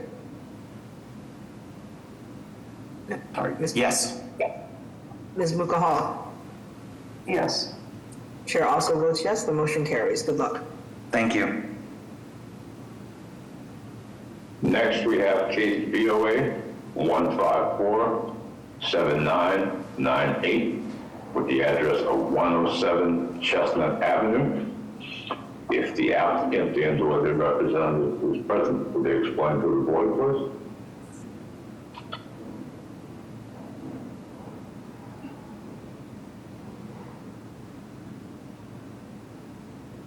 Mr. Madam Clark? Chair, Danny Clark, I just promoted him to a panelist. Thank you. Yes, hello. My name is Daniel Clark. I am the homeowner at 107 Chestnut Avenue, a single-family home. My proposal here is to raise an existing gable dormer on the house about 4 feet to meet the main ridgeline of the home, with the intention of finishing the attic space. Raising that gable dormer will add about 150 square feet to the livable space in the attic. Doing so will increase the floor area ratio from 0.77 to 0.82. And that's basically the entirety of the proposal. I'm happy to answer any questions. Thank you, Mr. Clark. Any questions from the board? Madam Chair, I have one question. I don't know if Jeff Hampton's here, or if anyone from BPDA. It's just about why their letter states neighborhood design review would apply, but I didn't see it in the refusal or anything. So I'm just wanted clarification on that before we would move forward. Okay. Is Mr. Hampton with us? Yeah, thank you, Madam Chair, members of the board, Jeff Hampton, BPDA. NDOT is not a violation, but because it is in the neighborhood design, we're going to ask for design review. I'm not sure why it's listed as a violation when it isn't a zoning violation. No, okay, thanks for the clarification. That's it. Thank you. Any other questions from the board? Hearing none, may I have public testimony? Yes, Madam Chair, members of the board, Connor Newman with the Mayor's Office of Neighborhood Services. This time, the Mayor's Office likes to defer to the judgment of this board. Once again, due to personnel change, we don't have a lot of information on this proposal. We understand they were in contact with the JPNC, and the board should have a letter on file from the Neighborhood Council. With that, we'll defer to the board. Thank you. Thank you. Any other raised hands? Hearing none, may I have a motion? Make a motion to approve with BPDA design review. May I have a second? Second. Mr. Stenbridge? Yes. Mr. Valencia? Yes. Ms. Milo? Yes. Mr. Langham? Yes. Mr. Aiken? Yes. Ms. Mukahal? Yes. Chair also votes yes, motion carries. Good luck. Thank you. Next we have case POA 1550517 with the address of 109 Pleasant Street. Is the applicant and whether representative present? Will they explain to Yes. the board? Thank you, Mr. Stenbridge. Thank you, Madam Chair, members of the board. Attorney Jeff Drago with Drago and Toscano with the business address of 11 Beacon Street. Here on behalf of my client, Josh Bloomberg, and we also have the architect, Beth McDougall, on the call as well to answer any questions. This is a pretty straightforward case. This is to change the occupancy from an existing 3-unit building to 4 units with a new unit at the basement level. Right now, there's an existing curb cut, 9 feet 4 inches, that leads to the rear of the property, and there's 4 existing full-size spaces now that will remain. Just to go over again, this sub-district is a 3F 5000, although there's a number of garden level and multifamily residential buildings in and around us. Our lot size is 5,000 square feet. The new lower level proposed would have 8-foot ceiling height, 2 full means of egress, and the size of it is a 2-bedroom, 2-bath, kitchen, living, office at 941 square feet. The other units in the building above are 3-bedroom units. No changes to those at all. This meets the housing policy of the BPDA, which is highlighted in the recommendation from the BPDA. Just to go over the variances that are requested, existing, the building is a 0.8 FAR. We're slightly going up to a 1.0. So we would require a variance. Everything else is pre-existing. The height of the building is not changing, but it was cited because it is a pre-existing violation, as well as the side yard at 9'4" and 4'2". Those are both pre-existing violations. Parking, we do have a violation, although we do have 4 spaces, 5 would be required under the code. We worked with the neighborhood on this project and got the support of the Civic Association and many of our abutters. And I can pause. And again, the building will be fully sprinklered as well under this new plan, making it safer. I can answer any questions. Board. Thank you. Questions from the board? Okay, hearing none, can I have public testimony? Yes, Madam Chair, members of the board, Connor Newman with the Mayor's Office of Neighborhood Services. This time, the Mayor's Office deferred to the judgment of this board. As you heard from the applicant's representation, a butters meeting was held, and they continue to work with the community. And they also reached out to the local civic group, Jones Hill, which is active in this area. For now, we'd like to defer to the board. Thank you. Thank you. Hello, Madam Chair, members of the board. Liam Remus from Councilor Fitzgerald's office. Our office would like to go on record in support of this proposal. Thank you.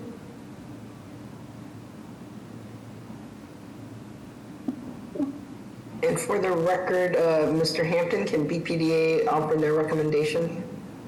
Yeah, my apologies, Madam Chair. I don't know why I didn't make it over to you.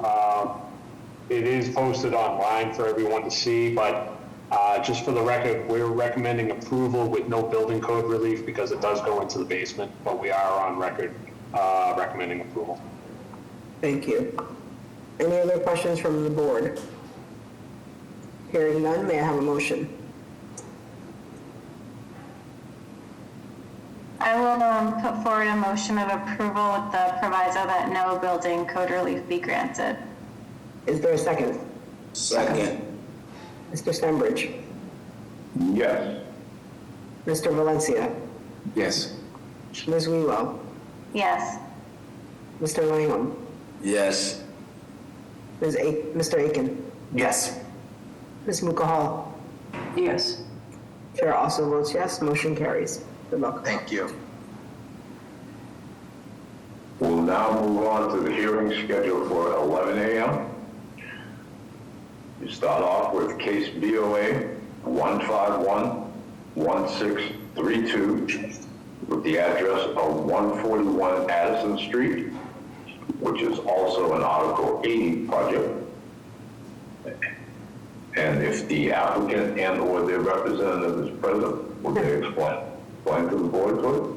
Yes, good morning again, Madam Chair, members of the board. Richard Lind, the business address of 245 Sumner Street, East Boston, on behalf of the petitioner, Volney Capital. Also with us is Chris Perdone from Zephyr Architects. If we could jump to slide 2, Madam Ambassador. Madam Chair, members of the board, I am pleased to present the proponent's plan to replace an 8,000 square foot industrial building with a new 4-story multifamily residential building that's been designed to meet coastal flood resiliency requirements consistent with Article 25A, while also creating 20 new homeownership opportunities with a mix of 1, 2, and 3 bedroom units. The project will include 14 garage parking spaces and spaces for at least 20 bikes. I would also point out that although this project is not subject to the city's EV readiness policy, the proponent is also voluntarily committing to provide 2 EV parking spaces with the remainder of the parking spaces in the garage to be EV ready. If we could jump to slide 3, please. Before I get into the overview, Madam Chair, let me just talk briefly about the affordability component. I want to address this because the project proponent believes that it's an important element for developing the city, as evidenced by past practice. Volney has recently completed the approvals for a nearby 9-unit project where they had voluntarily committed to 22% affordable units where there was no requirement to do so. Following along that path and consistent with the goals of the city's efforts to expand affordability, which is a goal that's been articulated in East Boston, including from the district city councilor, the proponent has committed very early in this process. to include a higher level of affordability than what's required under the city's IDP. Specifically, Madam Chair, for this project, the proponent is voluntarily agreeing to increase the IDP from 13% to 20%. But I think more importantly, while increasing the total number of IDP units is important, the proponent also has agreed to reduce the maximum AMI for units required, which is typically 80 to 100% for a project like this. The proponent is agreeing to reduce that down to 60 to 90%, which will hopefully advance the affordability for this project. The adjustment brings the average AMI down from roughly 90% to about 75% AMI. If we can go to, let's see, we're at slide 3. So, Madam Chair, members of the board, we're seeing an overview of the site here where the building is highlighted. This is located in the McClellan Highway Economic Development Area. As you can see, the mix of uses in the immediate vicinity are somewhat commercial as well as residential. However, there are amendments, I'm sure as this board is aware, to Article 53 under the Plan East Boston Initiative to change the zoning for this district from economic development area to what we call EVR4. Right now, the use is an industrial use. It's used for warehousing and some light manufacturing. As you can see, if we jump to the next slide, I believe. As you can see, the buildings themselves occupy roughly 75, almost 80% of the site. The rear setback of the existing buildings is set at the lot line, so there's 0 setback currently. We also have side setbacks also set at 0 and very small setback in the front of the property. If we jump to the next slide, please, I believe that's the street view. We can probably jump 2 more slides down. 1 more, please. Yeah, here we go. So as you can see here from the existing conditions, permeability is a significant challenge of the site, which is something that we understand is an important component of the new Plan East Boston. The site currently as it exists has zero permeability at all. Most of the area where the trucks load is all asphalt, and as you can see, the remainder of the site is covered by the building itself. If we can jump back maybe to slide 3 real quickly, or 5, I'm sorry. Right there's good, perfect. So this is just a quick overview of the street. This is Addison Street leading to Saratoga Street, which is one of the main drags in East Boston. As we can see off on the left-hand side from context, that is a 200-unit project that was recently completed within the last 2 to 3 years. That's located directly across the street from our site. If we could jump down to, let's see, perhaps next slide, please. 1 more slide, please. So this is the view looking up towards McClellan Highway. And again, as the board can see, there is a pretty substantial commercial industrial environment in this section of Addison Street. I would also point out that our sidewalk and our existing curb cuts extend almost the length of the current property. It's about 110 feet. Our proposal would eliminate about 100 feet of that curb cut and add on-street parking to the site. I'm going to jump down to, if we can, to slide 17, please.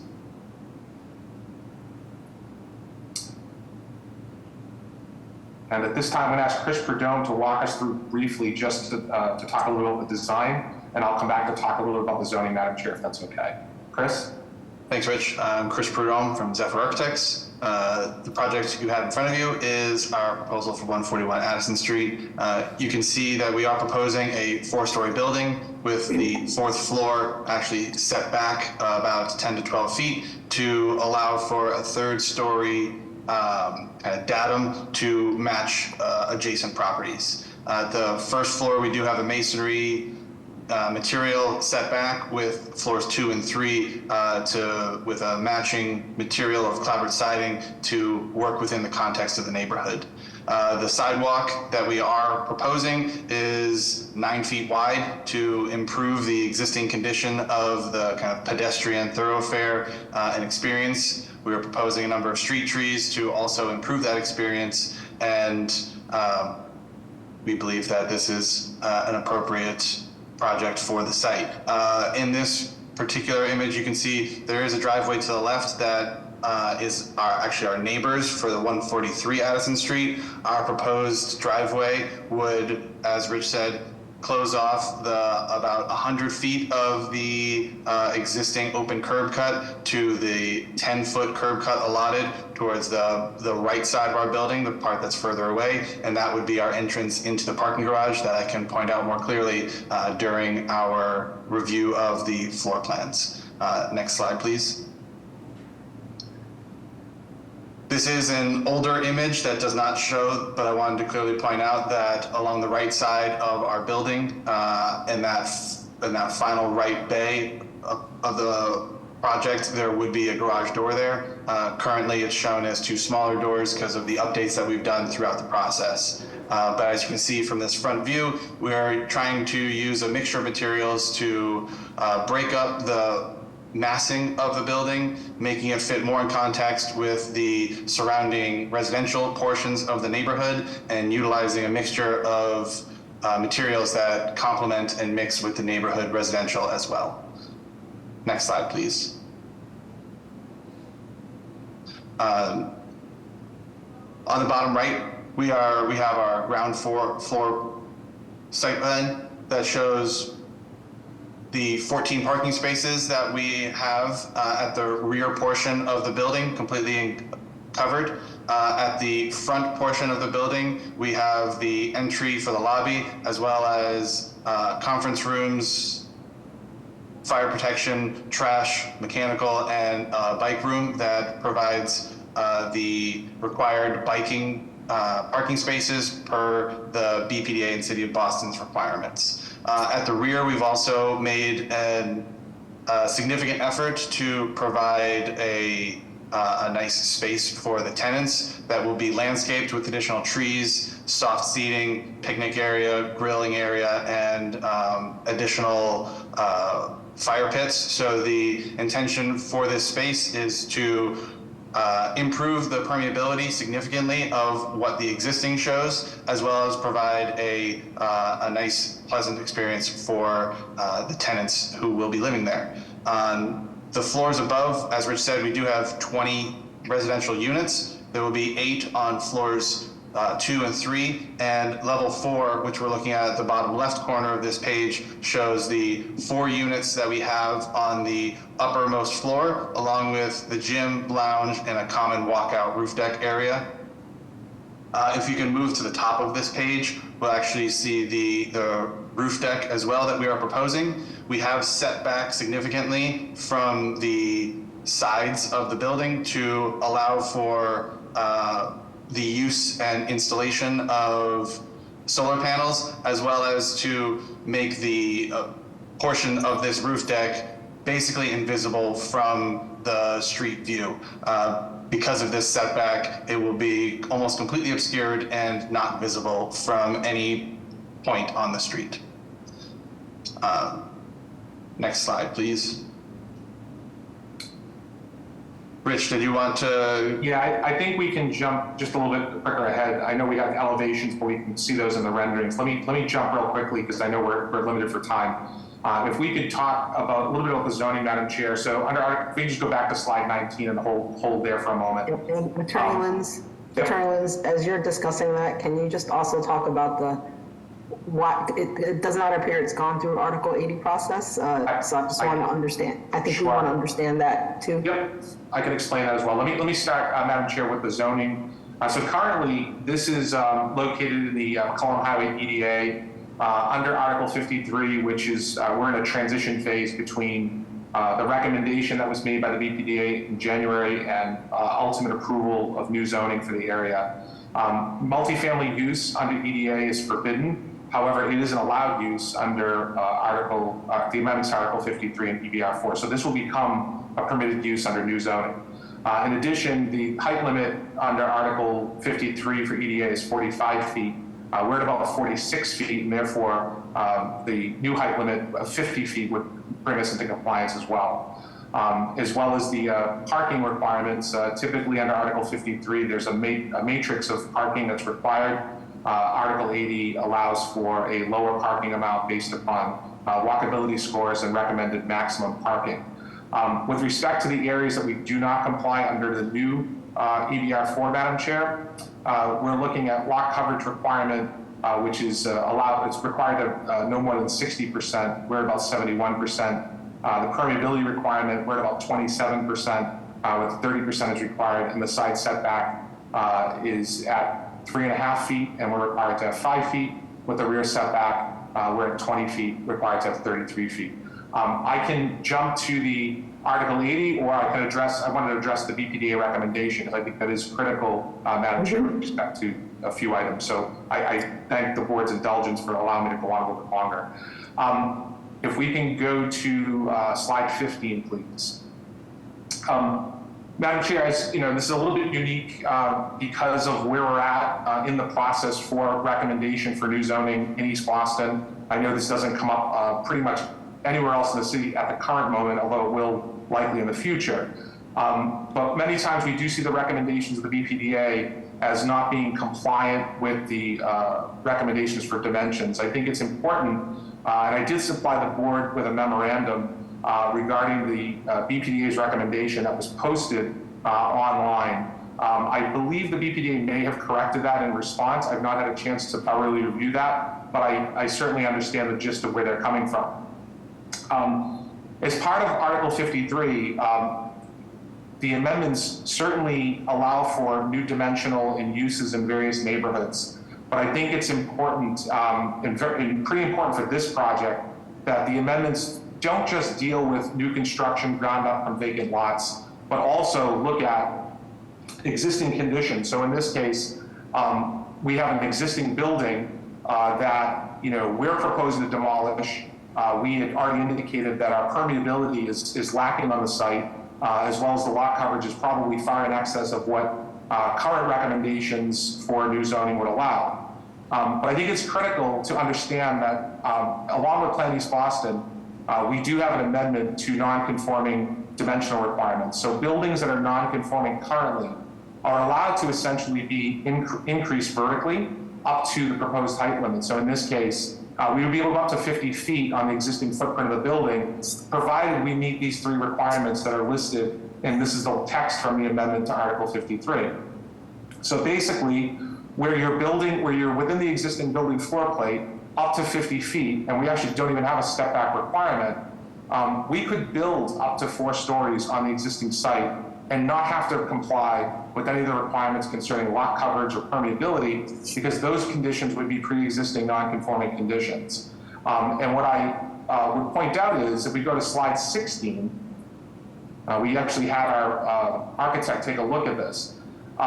This is a perfect example, and I borrowed this from a friend, a perfect example of the perfect becoming the enemy of the good. So where the BPDA is recommending strict compliance with the new regulations, we actually could build a building that's taller, less permeable, has no setbacks, has a greater lot coverage. But more importantly, if that's done by right, Madam Chair, at least until October, that could be done without any requirement for any affordability.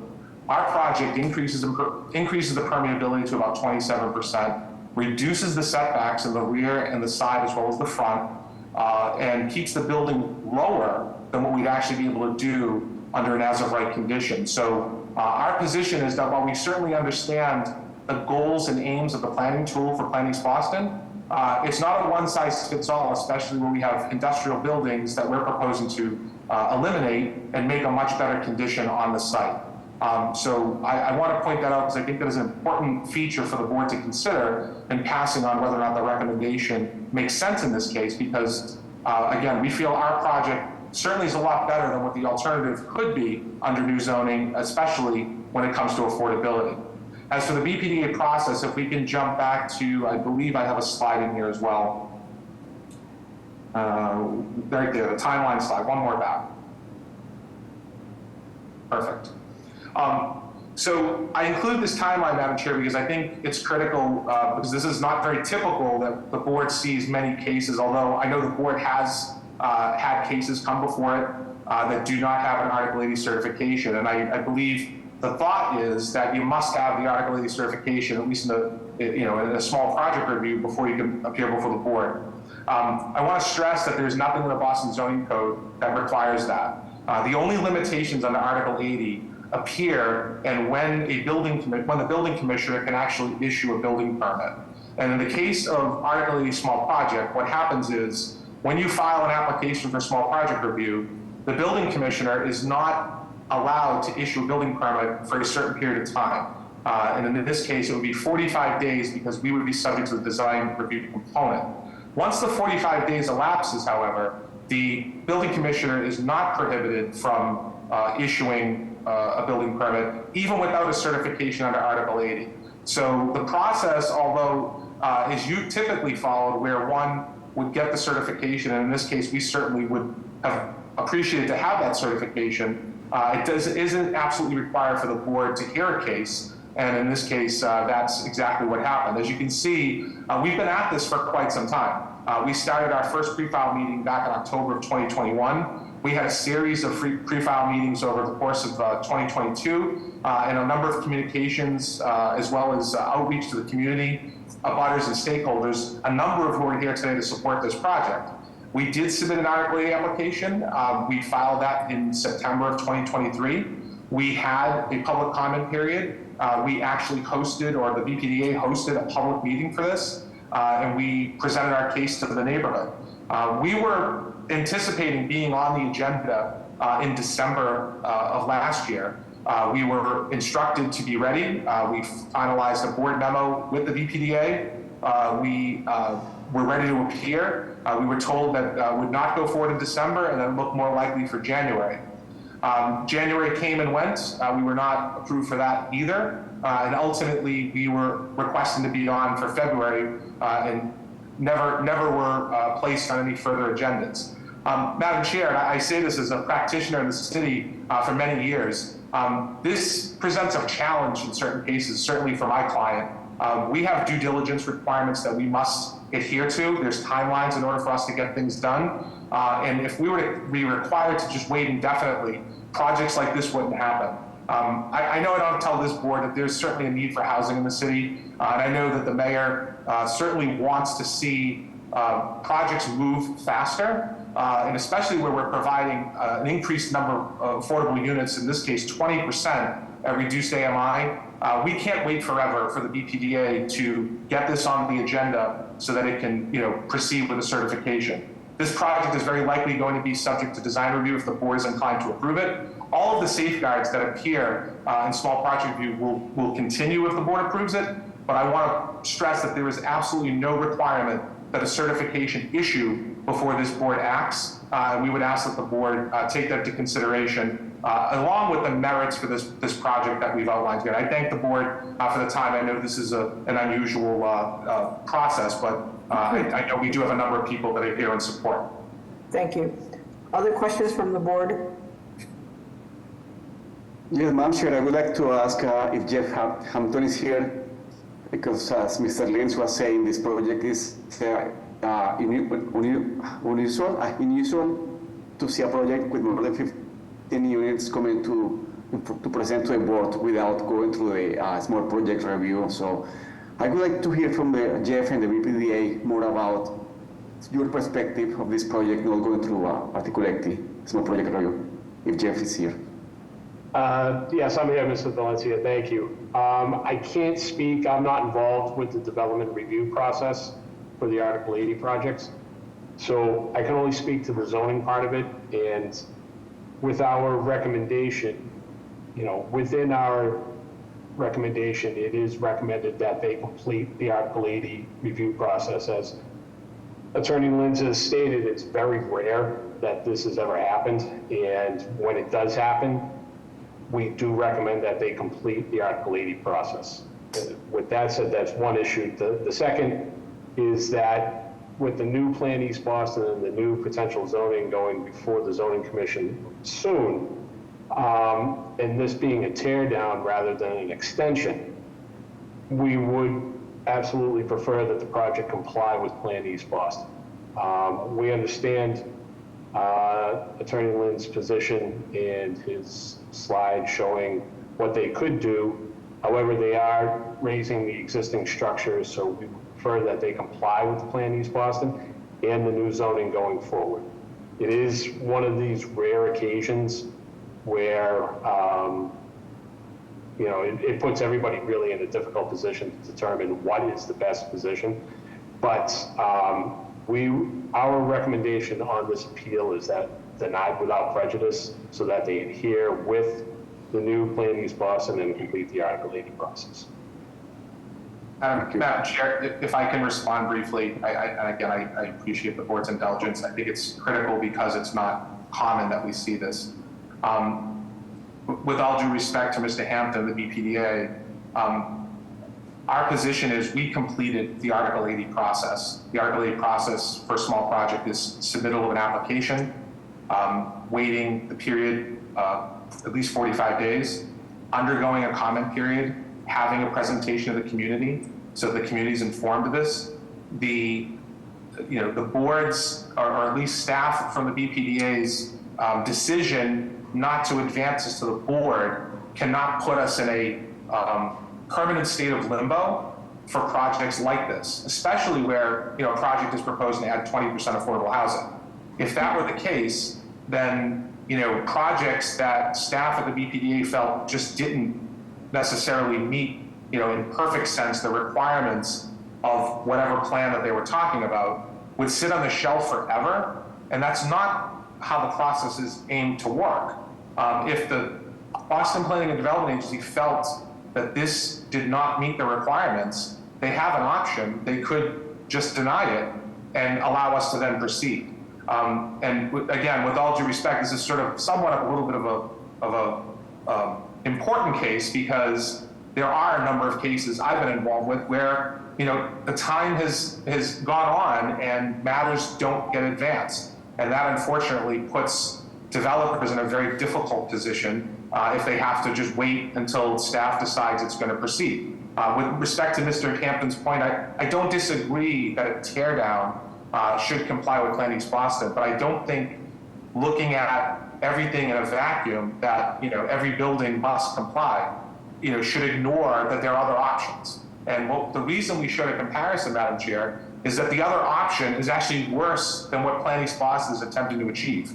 And all you have to look at is the permeability and the setback. Our building pulls our building back from the zero lot line and improves permeability, not to mention adds trees and a number of other public realm improvements. So while I understand that this may be somewhat unusual, I think the important things to take away from this are it's clearly permissible. The board does not have to wait for a certification from the BPDA.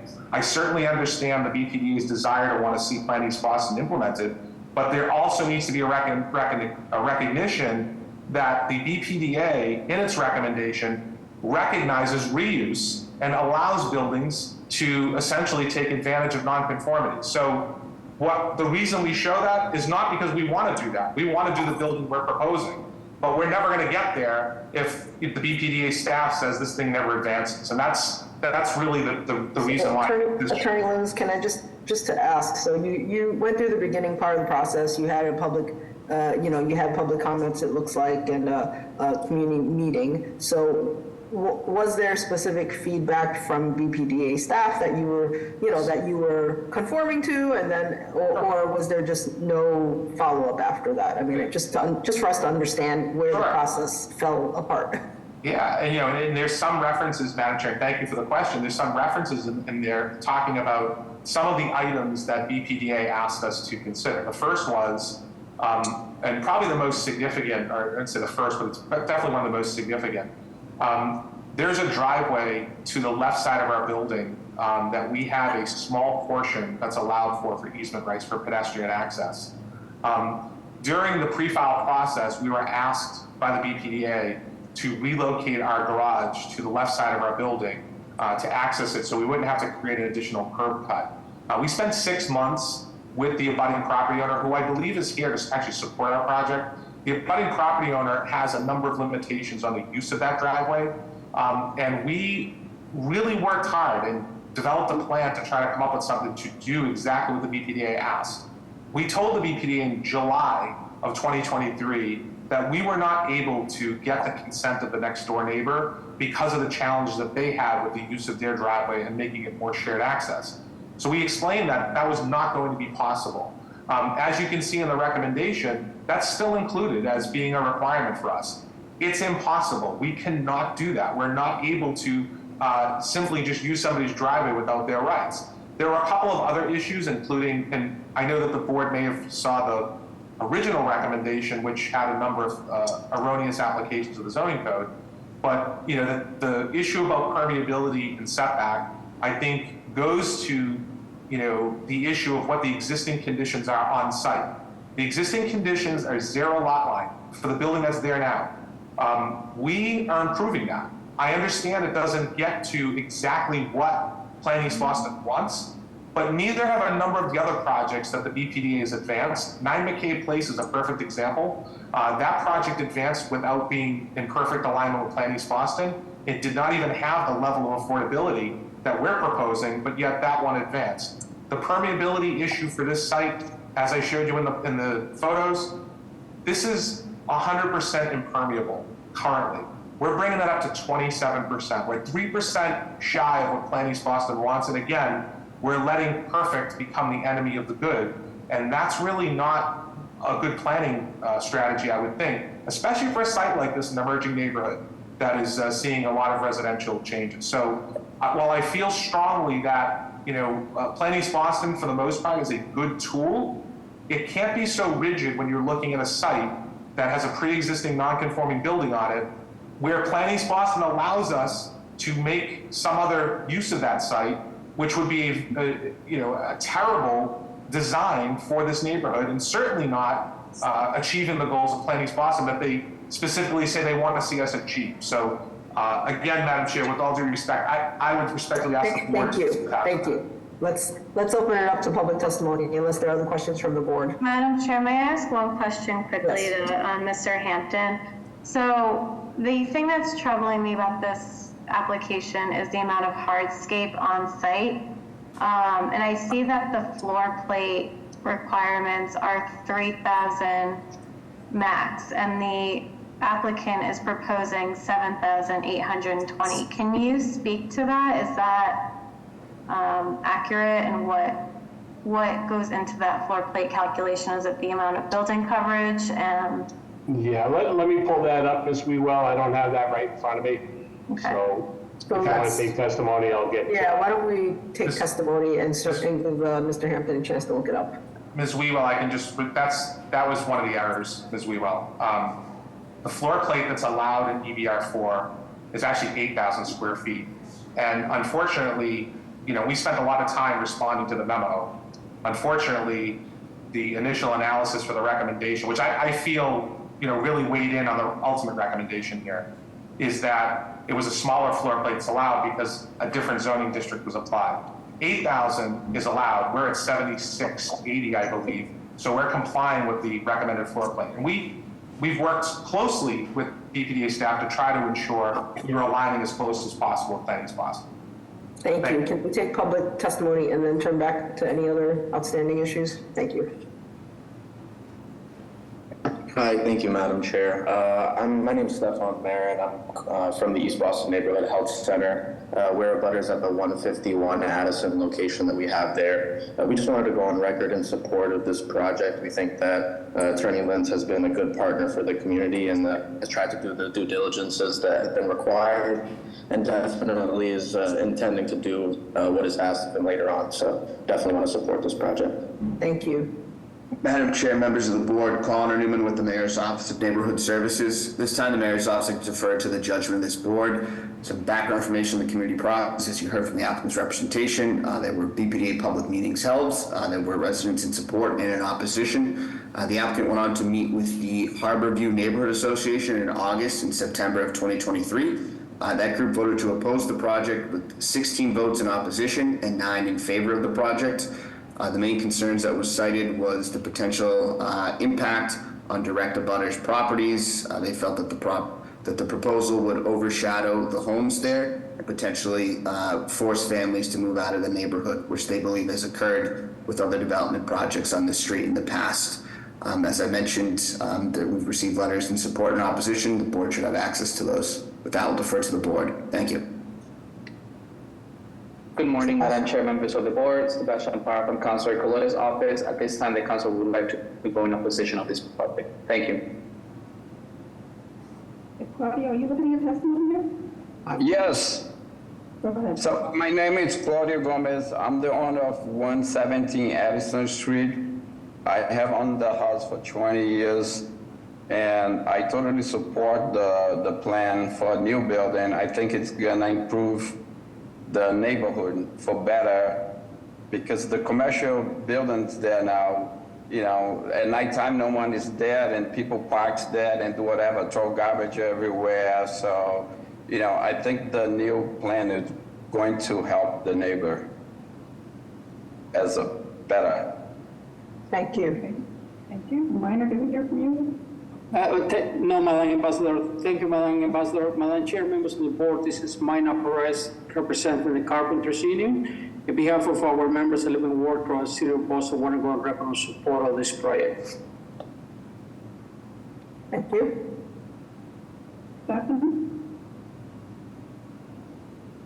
Sorry, I already spoke in support from the. Okay, I have no additional raised hands also. Okay, any other questions from the board? Madam Chair, I do have a couple. Yep. I think my first one is, if this were to proceed, and I'm not sure exactly who this question is for, I think it's between maybe Jeffrey, Javier, and perhaps Attorney Linz. If it hasn't completed the Article 80 process and there are these commitments to affordability, as well as the sort of parking that occurred through that process, how will those be memorialized? Will those need to be provisos if this board decides to move this forward, or will the sort of be a reverse process that goes through Article 80 to capture that? Madam Chair, if I may, we have a lot of experience with this issue, and the last project I had referenced actually by this applicant was a voluntary IDP commitment for a 9-unit building. That was not subject to Article 80 small project, and therefore there's a process between the BPDA and Mayor's Office of Housing, I believe, where we go and we enter into that affordable housing agreement.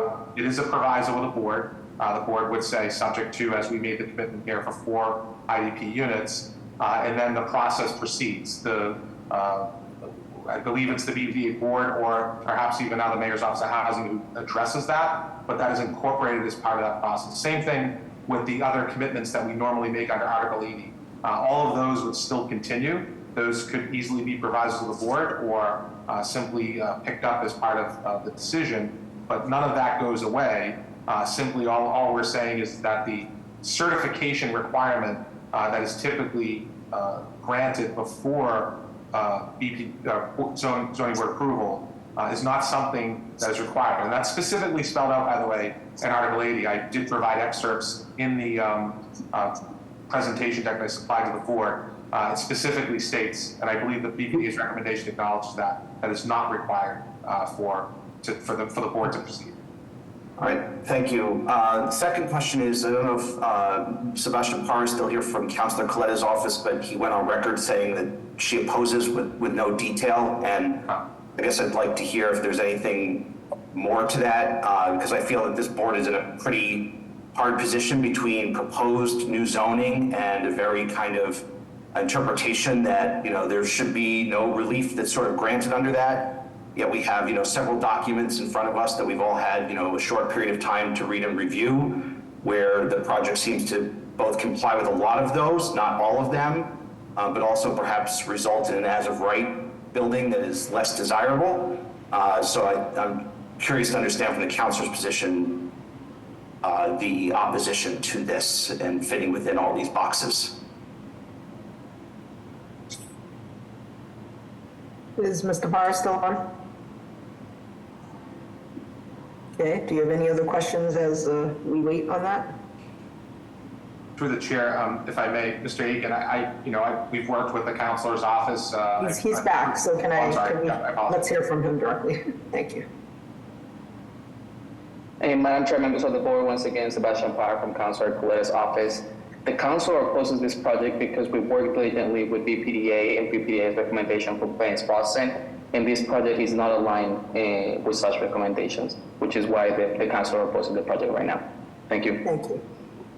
Madam Chair, I would point out that there's not many specifics about what it doesn't align with. I did have the chance to express to her that, you know, Plan East Boston isn't just about new buildings, it's about existing buildings as well. And I think as Mr. Aiken pointed out, there is an as-of-right scenario that would allow us, ironically, to not do any affordable housing units. That's not something we're proposing. Certainly, I don't think something the counselor would prefer. Thank you. Is Mr. Hampton, was it Mr. Hampton able to confirm the question from Ms. Weaver?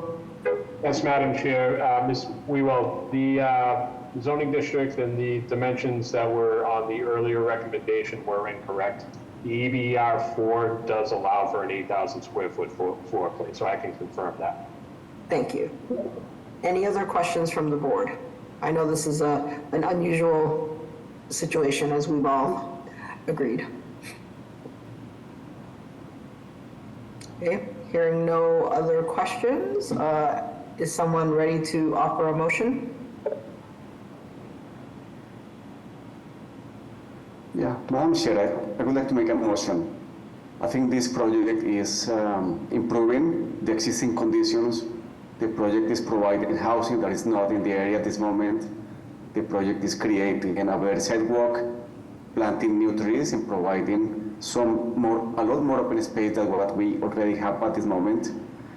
I understand the challenges with the process between Article 80 and ISD, and I hope that the BPDA will improve the policy for this kind of projects so we don't have the situation that we have at this moment.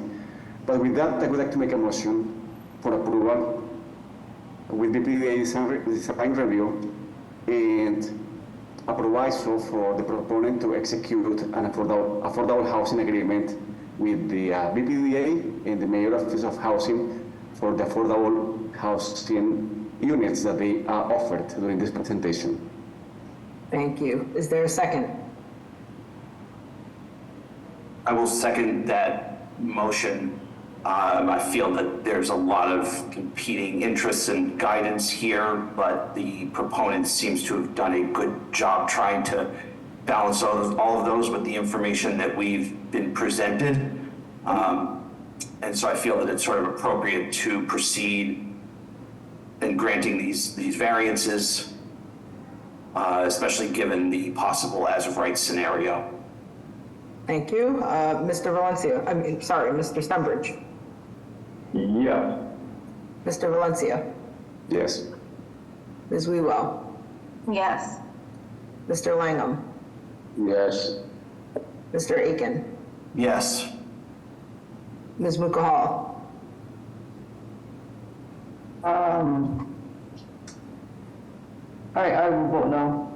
This may create a precedent to pass by Article 80 processes, and that just doesn't seem to be a good approach. I vote no. Thank you. The chair votes yes, the motion carries. Echoing others, I hope that the process, the process aligns better and works with developers and community moving forward. Thank you. Thank you very much for your time, board. I know this is a long one. Thank you, I appreciate it. Thank you.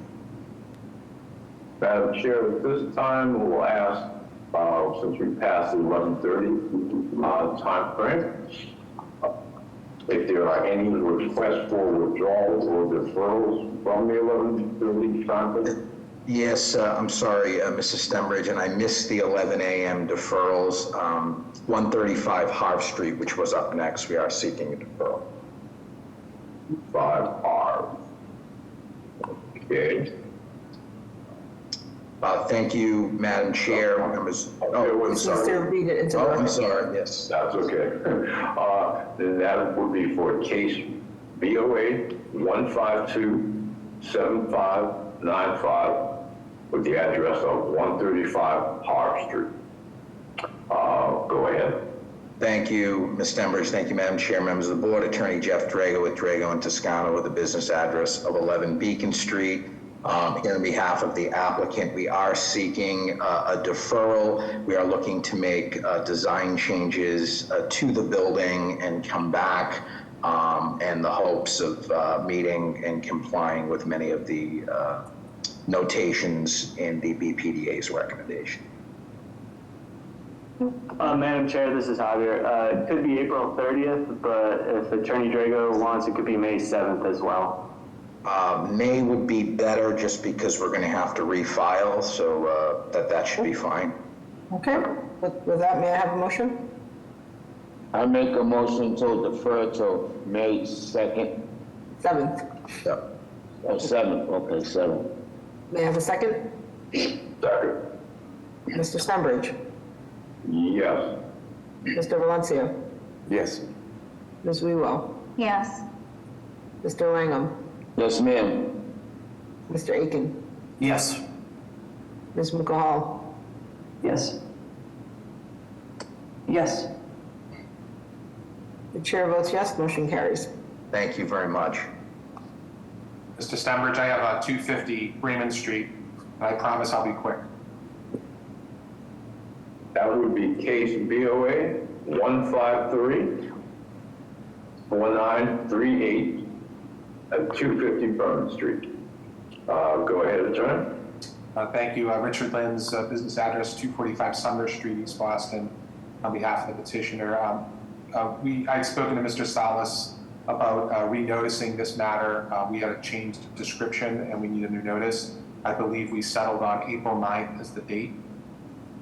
Yes, Madam Chair, Mr. Lenz is correct. That's April 9th. Okay, with that, may we have a motion? A motion to defer until April 9th, May I have a second? 2024. Second. Mr. Stenbridge? Yes. Mr. Valencia? Yes. Ms. Wewell? Yes. Mr. Langham? Yes. Mr. Aiken? Yes. Ms. Mukahal? Yes. Chair also votes yes, motion carries. Thank you very much. Have a great day. Thank you. Any more requests for the withdrawals of deferrals from 11:30? Was 1260 Boston still deferring? If you're on.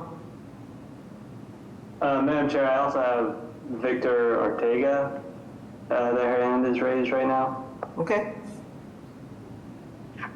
Victor, you're unmuted if you. Are you here to? Yes. Are you here to request a withdrawal or deferral?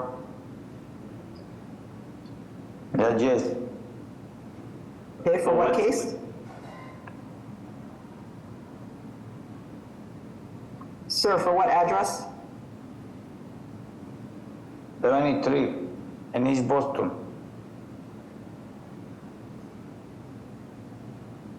I'm sorry, what address? So I don't speak English, pero estoy de acuerdo. Yes. Madam Chair, can I help with the interpretation at this moment? Is that okay, Javier? Because we're just trying to figure out what he's here for. Yeah, that's fine right now. Yes, thank you, Mr. Valencia. Ok, disculpe, ¿me puede repetir su nombre y la dirección del proyecto? Mi nombre es Víctor Ortega. ¿Y la dirección de su proyecto? Es 73 Bennington Street en East Boston. His name is Victor Ortega. The address is 73 Bennington Street, East Boston. 73. So is he in a butter to a project? That's what it sounds like. ¿Usted viene para hablar sobre algún proyecto o está presentando un proyecto? No, yo estoy en la reunión para apoyar el local que quieren abrir al frente de donde yo tengo mi negocio. ¿Y cuál es la dirección? 73 Bennington Street en East Boston, Massachusetts. La dirección del local. Del local mío. No, del que usted quiere apoyar.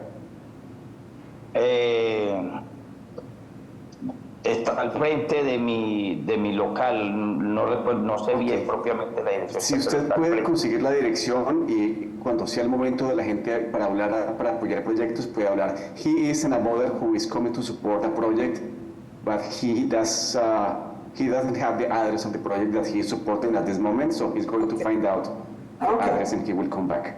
Thank you. Well, are there any other folks who are deferring or withdrawing? So he's not an applicant.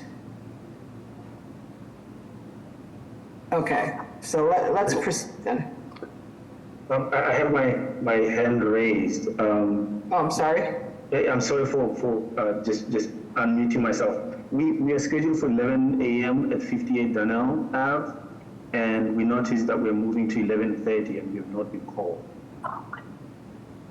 But at this time, we're asking for withdrawals and deferrals from 11 to 11:30. We'll continue with the next section of the hearing, which is at 70 to 72 Bennington. So at this time, does anyone need to request a withdrawal or deferral from 11 or 11:30 a.m.? Hearing none, Madam Chair, let's continue on to the next case. Yes. Sorry, I had my hand up. 1260 Boylston Street, request a deferral, please. Okay. Mr. Stenbridge? From the 11:30 timeframe, we're requesting a deferral, I imagine, for case BOA 1486245 with the address of 1260 Boylston Street. Would you explain for it? Yes, we need to re-advertise. The wrong article was presented on the flyer. Okay. Madam Chair, April 30th is the next hearing. Okay, does that work, Mr. Casey? Yes, ma'am. Thank you, Madam Chair. Okay, with that, may I have a motion? Motion. I make a motion to defer to April 30th. May I have a second? Second. Mr. Stenbridge? Yes. Mr. Valencia? Yes. Ms. Wewell? Yes. Mr. Langham? Yes. Mr. Aiken? Yes. Ms. McCall? Yes. Chair also votes yes, motion carries. Am I being heard? Are you an applicant seeking a deferral or a withdrawal? Madam Chair, Milton Jones is represented by Marco Cass. I have not heard anything that he's requesting a deferral. Okay, so let's proceed with Bennington. So at this point, we will move on to case under 11 o'clock hearings, case BOA 1534498 with the address of 70 to 72 Bennington Street. If the applicant and or their representative is present, will they explain the case to the board, please? Good morning, Madam Chairman and board members. My name is Hector Maldonado. I am with Gabby Tehran from 7072 Bennington Street. What we are hoping to get is that we're able to make that 70 Bennington Street spot into a event venue, a small event venue. Gabby Tehran has owned the location for the past 5 years. We have currently done a lot of work to fix the place and completely gutted the area and made everything inside new. Originally, we had a retail occupancy permit, but we would like to have that to be a small event venue so we can share with the community around in presenting events such as Zumba classes, maybe some martial art classes for the younger folks, and even some training location for hair salon events, because right next to it is the hair salon that Gabby owns. So we were hoping to see if we can get a permit for small events at that current location. So just to clarify, there's no specific like ongoing use. It sounds like more of a space that you're renting, or are you programming it yourself? We're programming itself. Right now, the space has not been rented. We only went through the activities of renovating the whole space. But at this point, it's not being rented. We were going to kind of manage the space ourselves in order to provide different events throughout the week and throughout the months. Okay. Questions from the board? How large is the space? Like square It's around footage? 3,000. It's around 2,000 square feet. Okay, so it's like one large open space. That's that large? Yep, it's one large open space. And it would be, it's a two-level space, one large open space which would be the venue, and then there's a lot of storage on the basement, which has been also part of renovated as part of the renovations that were taking place. Okay. Questions from the board? Hearing none, may I have public testimony? Yes, Madam Chair, members of the board, Connor Newman with the Mayor's Office of Neighborhood Services. This time the Mayor's Office would defer to the judgment of this board. Some background information on the community process. So ONS hosted a abutters meeting on November 14th of 2023. 3 abutters were present. One abutter asked questions about parking for the venue and shared a concern for residential parking in this area. Another abutter said that she supported the project as long as they do not stay open past 10 p.m. and do not apply for liquor licenses in the future. Another abutter shared support, saying the owner has cleaned up the space. I will note that we did receive an email from a abutter stating that they did not receive a flyer on her door. So we did have the applicant go back out and successfully flyer, which they did. The applicant met with the Eagle Hill Civic Association and the Maverick Central Neighborhood Association. Both groups voted to support the project, stating that an additional community space was needed in the neighborhood for people to gather. Additionally, ONS forwarded an email we received from a direct abutter upstairs from the property, stating she thinks that 10 p.m. is too late for the project, given to the lack of soundproofing. The abutter also stated there has been alcohol at many events in the past, and attendees have neglected to fully clean up after themselves, leaving plastic and glass cups behind. Additionally, this abutter wanted the capacity of the venue to be specified. Those are the public comments that we received. With that, we'll defer to the board at this time. Thank you. Here. Madam Chair, can I make one more comment? Let's go through public testimony and then you'll have a chance to respond. Thank you. Gladys, are you looking to comment? Yes, thank you, Madam Chair. I'm Gladys Oliveros, the Latinx advisor in former East Boston Main Streets. And I like to be on record that for many years I'm working with the businesses in East Boston, especially with the hair salon and Gaby Teran. And I know them as a family business, and never before we hear any complaint from the neighbors. Actually, we had some neighbors here that wants to give the testimony. Thank you very much. Thank you. Okay. Good afternoon, Madam Chair, members of the board. Sebastian Parr from Councilor Coletta's office. The council would like to go and support this project. Thank you. Okay. I'll go to Brian and then Hugo and then Milton.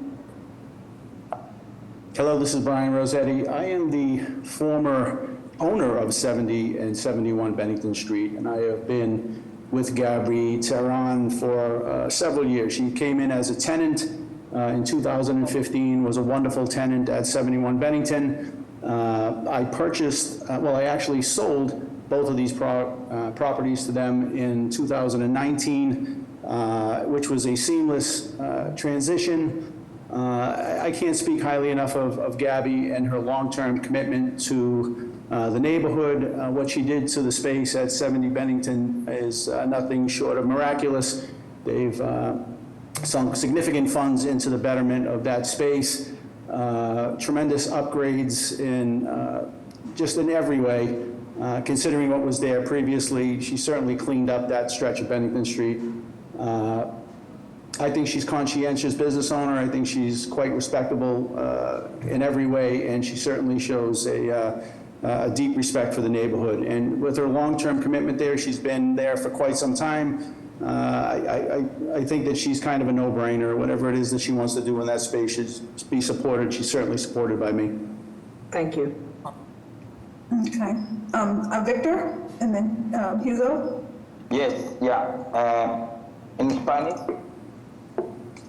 Mi nombre es Víctor Ortega. Javier, sorry. So we do not. Do we have an interpreter?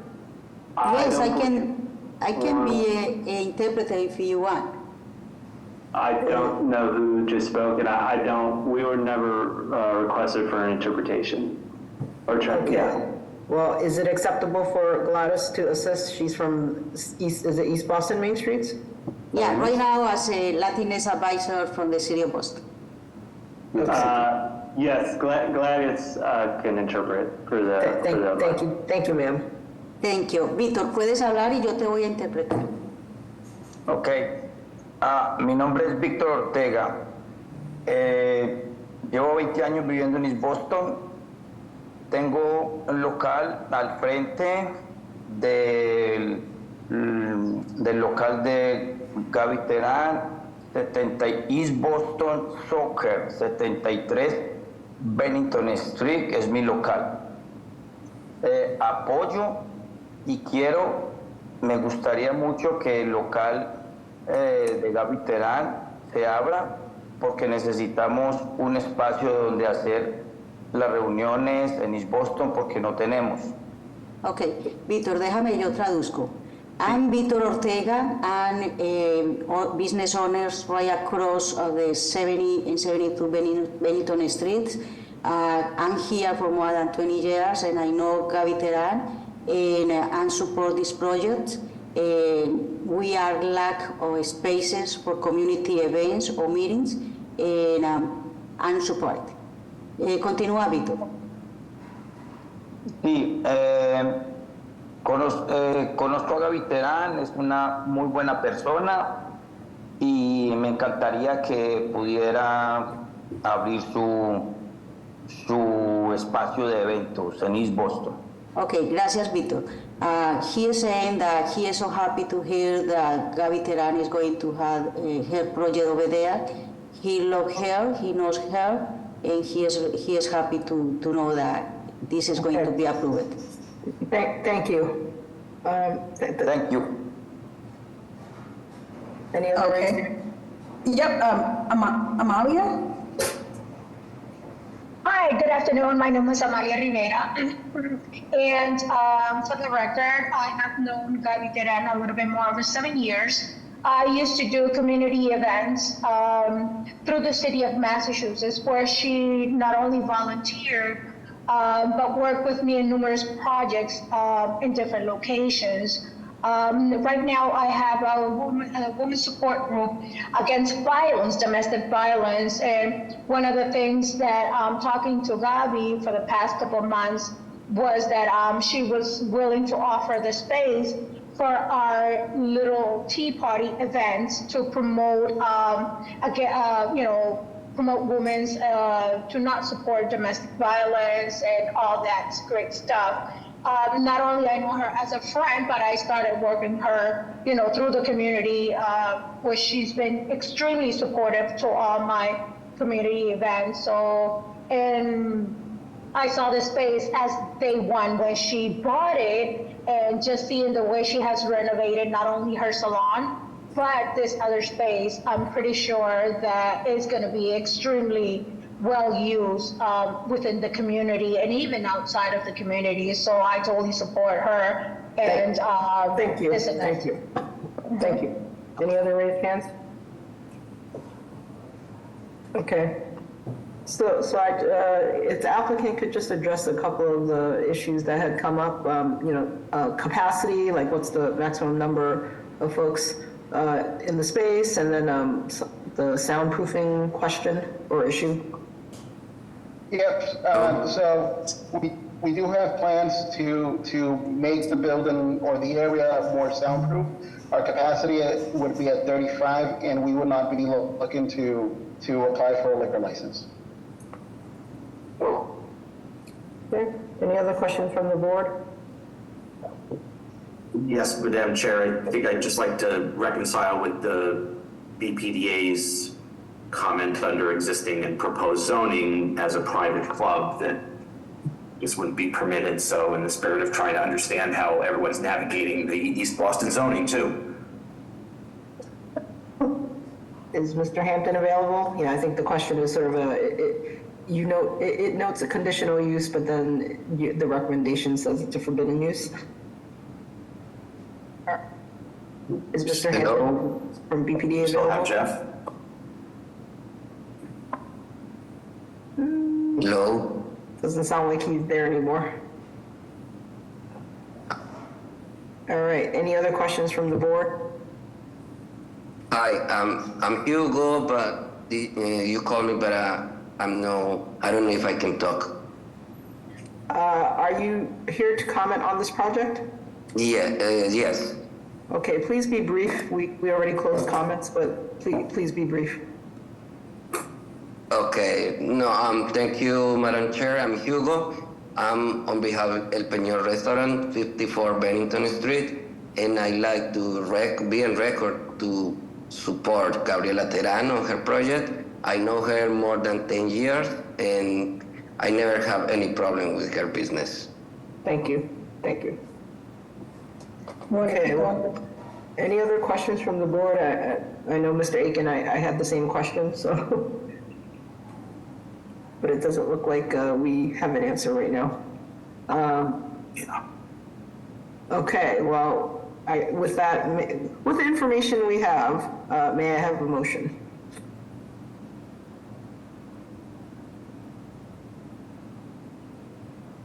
Madam Chair, I make a motion of approval.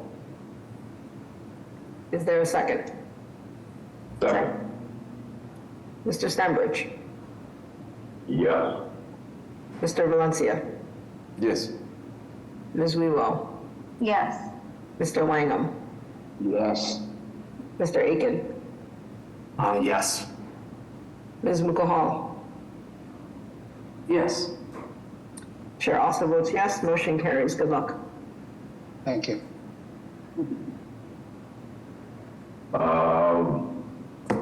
The next case has been deferred. Moving on to case BOA 155-9314. At the address of 21 Fenton Street. If the applicant and/or their representative is present, would they explain to the board, please?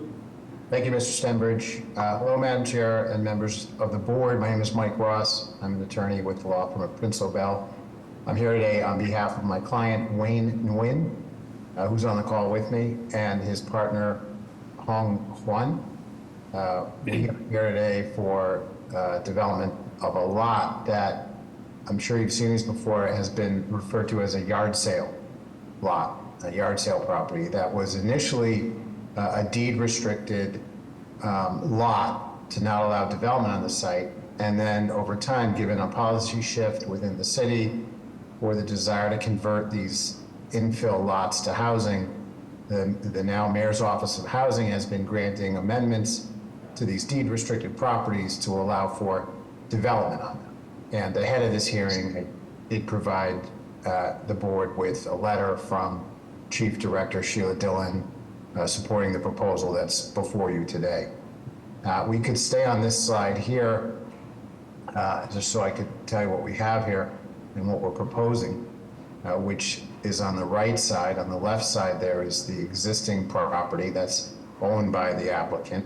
And on that right side there is an empty parcel currently that is the so-called yard sale parcel, where we're proposing to build a two-family building with two duplex apartments, two-floor apartments in the property.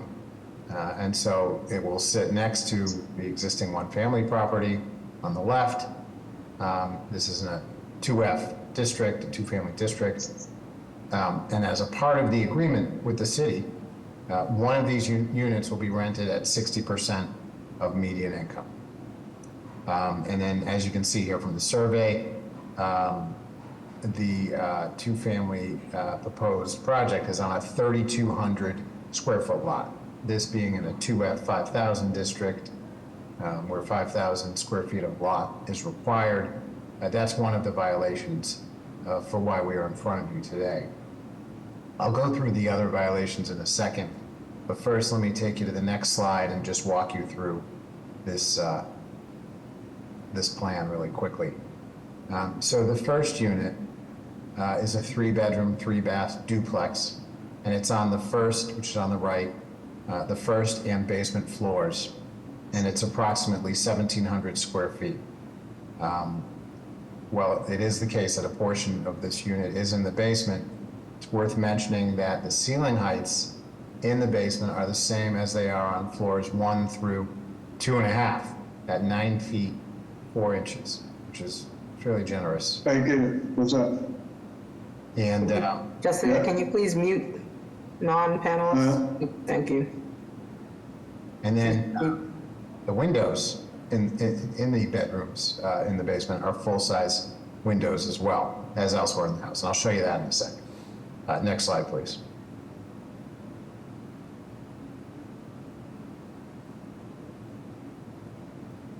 The second unit here is a 3-bedroom, 2-bath, and it's on the second full on the left there and third half floor on the right, and it's approximately 1,400 square feet. Next slide, please.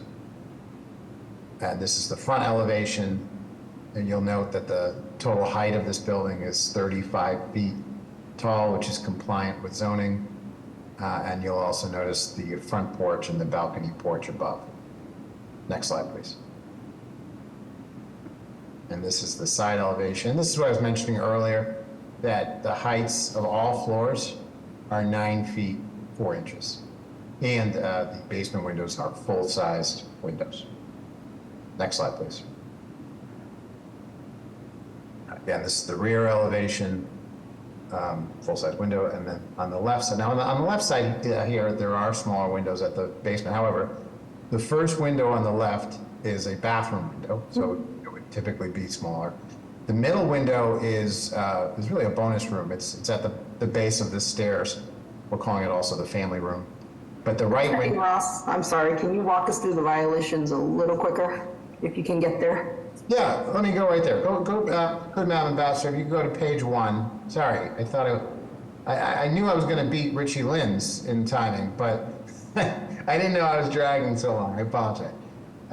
Page 1, Madam Ambassador, if you zoom in, I'll show you there's a zoning chart here, and I'll walk you through those right now, and I'll be done. So I already meant just a little closer there, if you want to just kind of zoom in on that chart there. As I mentioned, the lot area, we're at 3,200 in a 5,000. The FAR, we're at 0.96 in a 0.5. The open space, we're at 526 square feet per unit in a 750 square feet per unit sub-district. We were cited for a front yard, but I don't think we should have been. We are at 15. There's a protruding bay, but that's allowed under the code, but we were cited for that. The side yard, we were correctly cited. We have 5 feet on our left where 10 is required, that left being where the current owner lives. And then we have 10 feet on our right, which is what is required. I'll pause there, Madam Chair. Thank you. Thank you, sorry about that. Any questions from the board? Hearing none, can I have public testimony? Yes, Madam Chair, members of the board, Connor Newman with the Mayor's Office of Neighborhood Services. At this time, the Mayor's Office would like to defer to the judgment of this board. Previously, there had been an abutters meeting that had been held, I think, prior to this administration. Our office has received 6 letters of support, an additional letter of support from the Office of Housing. We do not know the stance of the local civic association, which I believe is the Freeport Adams Neighborhood Association, but that information will defer to the board. Thank you. Thank you, Mr. Newman. Madam Chair, members of the board, Liam Remus from Councilor Fitzgerald's office. Our office would like to go on record in support of this proposal. Thank you. Any other raised hands? I'm sure I have no raised hands. Okay, any other questions from the board? Hearing none, may I have a motion?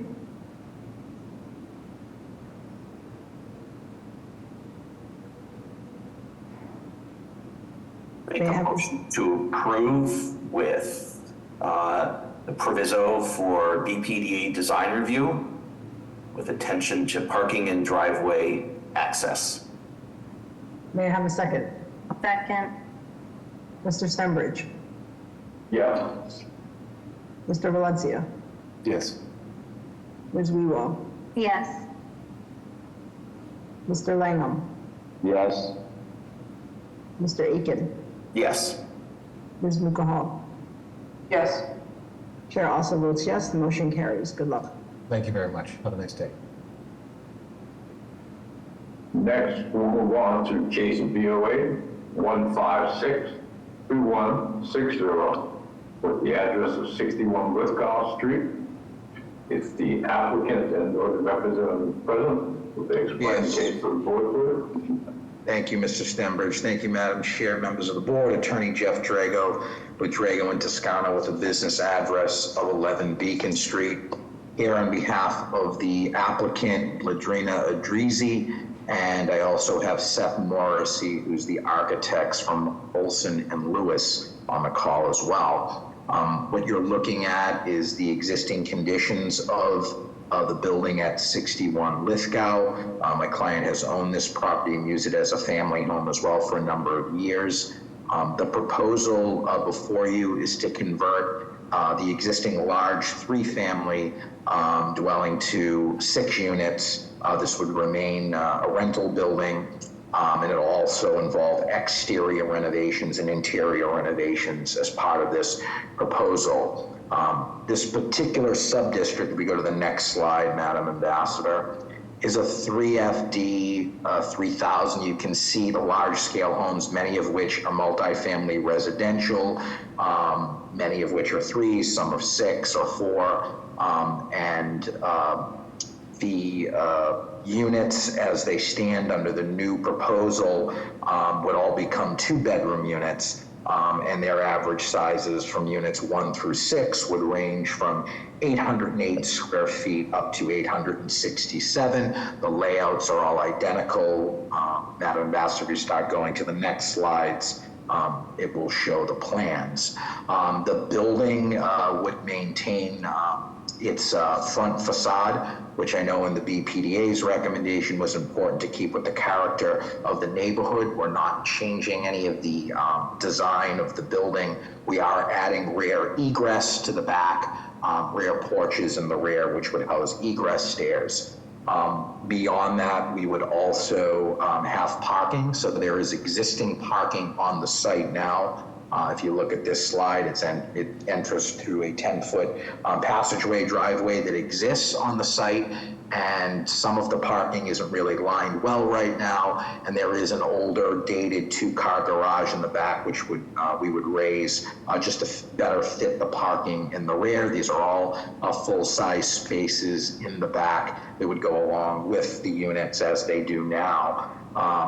We, in this project, would be in line with the BPDA and their recommendation as part of the housing a changing city. This creates safer housing. This will now be fully sprinklered building near a transit building. This is a 5-minute or 6-minute walk from Shawmut T Station. As part of the proposal, we did work with Neighborhood Association, did get Codman Square's support as well. Just to go over the variances needed, we found that a few were incorrectly cited. Our FAR proposed is 1.05, and what's allowed in this district is 1.3, so that actually should not have been cited. We also believe we meet the open space requirement of we're at 650 square feet. The use, we would need a variance for the use, this being multifamily residential in the 3FD district, and parking. Although we have 5 spaces for the 6 units, 8 would be required under the code, but as I had mentioned, we're also just a short distance to the Shawmut T Station. With that, I can pause and answer any questions of the board. Any questions from the board? I have a question. Are there, on the lot, it looks like where the parking spaces are, if they were to maneuver out, they're going to be going over like the required setbacks. Is there any greening in those setbacks, or is it all asphalt? So right now, as it stands, it's all asphalt now. So these spaces are already there, and there's also a garage in the back, pretty large in the rear of the property as it stands now. That would be removed, so it would open up the area for maneuverability, but we were not changing anything in the backyard. Other questions from the board? Hearing none, can I have public testimony? Yes, Madam Chair, members of the board, Connor Newman with the Mayor's Office of Neighborhood Services. This time, the Mayor's Office would like to defer to the judgment of this board. As you heard from the applicant's representation, they did meet with the Codman Square Neighborhood Council and received their support for this proposal. With that, we'll defer to the board at this time. Thank you. Madam Chair, members of the board, Liam Remus from Councilor Fitzgerald's office. Our office would like to go on record in support of this proposal. Good afternoon, Madam Chair, members of the board. My name is Ayo from Council Warren's office. In regards to this project, having received support from the Common Square Neighborhood Association, the council would also like to offer support to the project. Looks like Madam Chair, I have no additional raised hands. Thank you. Any other questions from the board? Madam Chair, I have a question. So the BPDA recommendation suggested removing one parking stall. Is that something the applicant is amenable to? So the spots are existing, and so when we presented it, we just kept them as is, and where we're opening we're taking down the existing garage, so it does give a little bit more room. So we were hoping to keep what's already there as well, but obviously open to what the board desires. Okay. Any other questions from the board? With that, may I have a motion?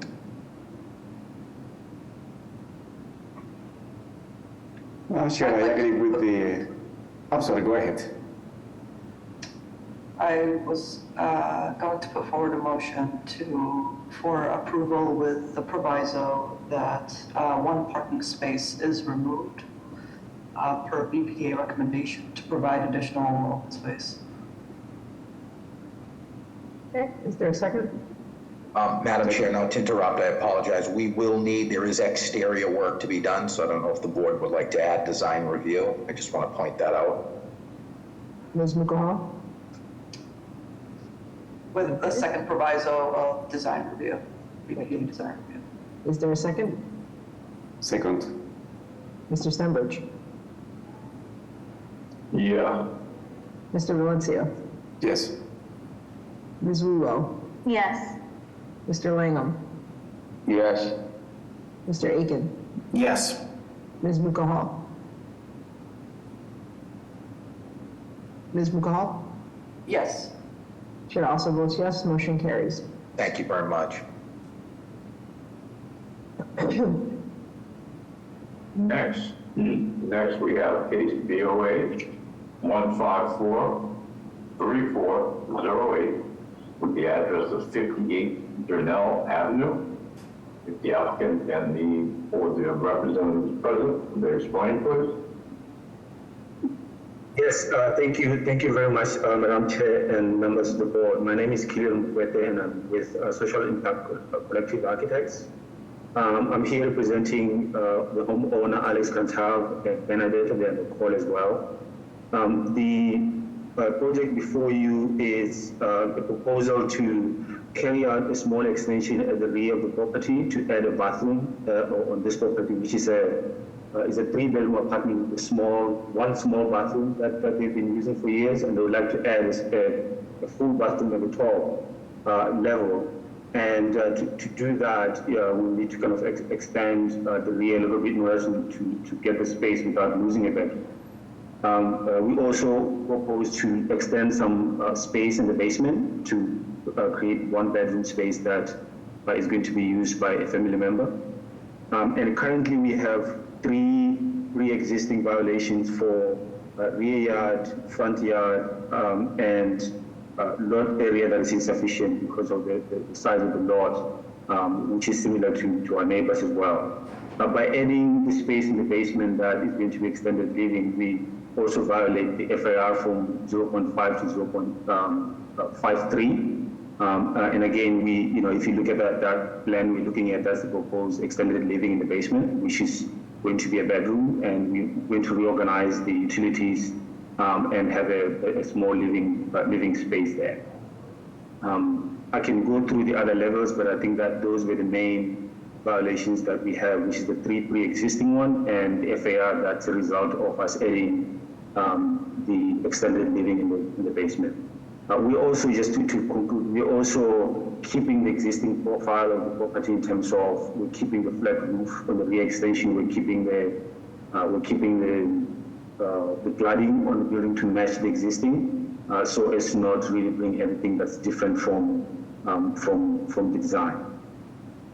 Ms. Ruel, have you had a chance to review the plans? I understand we do not have a EPDA recommendation for it, as they do not have any paperwork on it. I did review the plans. Any questions or concerns? No, this seemed, I have my own notes that, it's to the rear of the building, it's subordinate to the existing building, but no questions or concerns. Thank you. Any other questions or concerns from the board? Hearing none, may I have public testimony? Yes, Madam Chair, members of the board, Connor Newman with the Mayor's Office of Neighborhood Services. This time the Mayor's Office would like to defer to the judgment of this board. ONS hosted an abutters meeting for this. No abutters were in attendance. We understand that the applicant was in touch with the West Village Neighborhood Association. We're unaware of any concerns at this time, and with that, we'll defer to the board. Thank you. Thank you. Good morning, Madam Chair, members of the board. This is Diana Brownchuck from Councilor Pepin's office. The councilor would like to go on record that he supports this project. Thank you. Madam Chair, I have no raised hands. Okay, with that, may I have a motion? Madam Chair, I'll put forward a motion of approval. Is there a second? Second. Mr. Stenbridge? Yeah. Mr. Valencia? Yes. Ms. Ruel? Yes. Mr. Lineham? Yes. Mr. Aiken? Yes. Ms. Mukahal? Yes. Chair also votes yes, the motion carries. With that, we'll take a 15-minute break. Thank you. Recording stopped.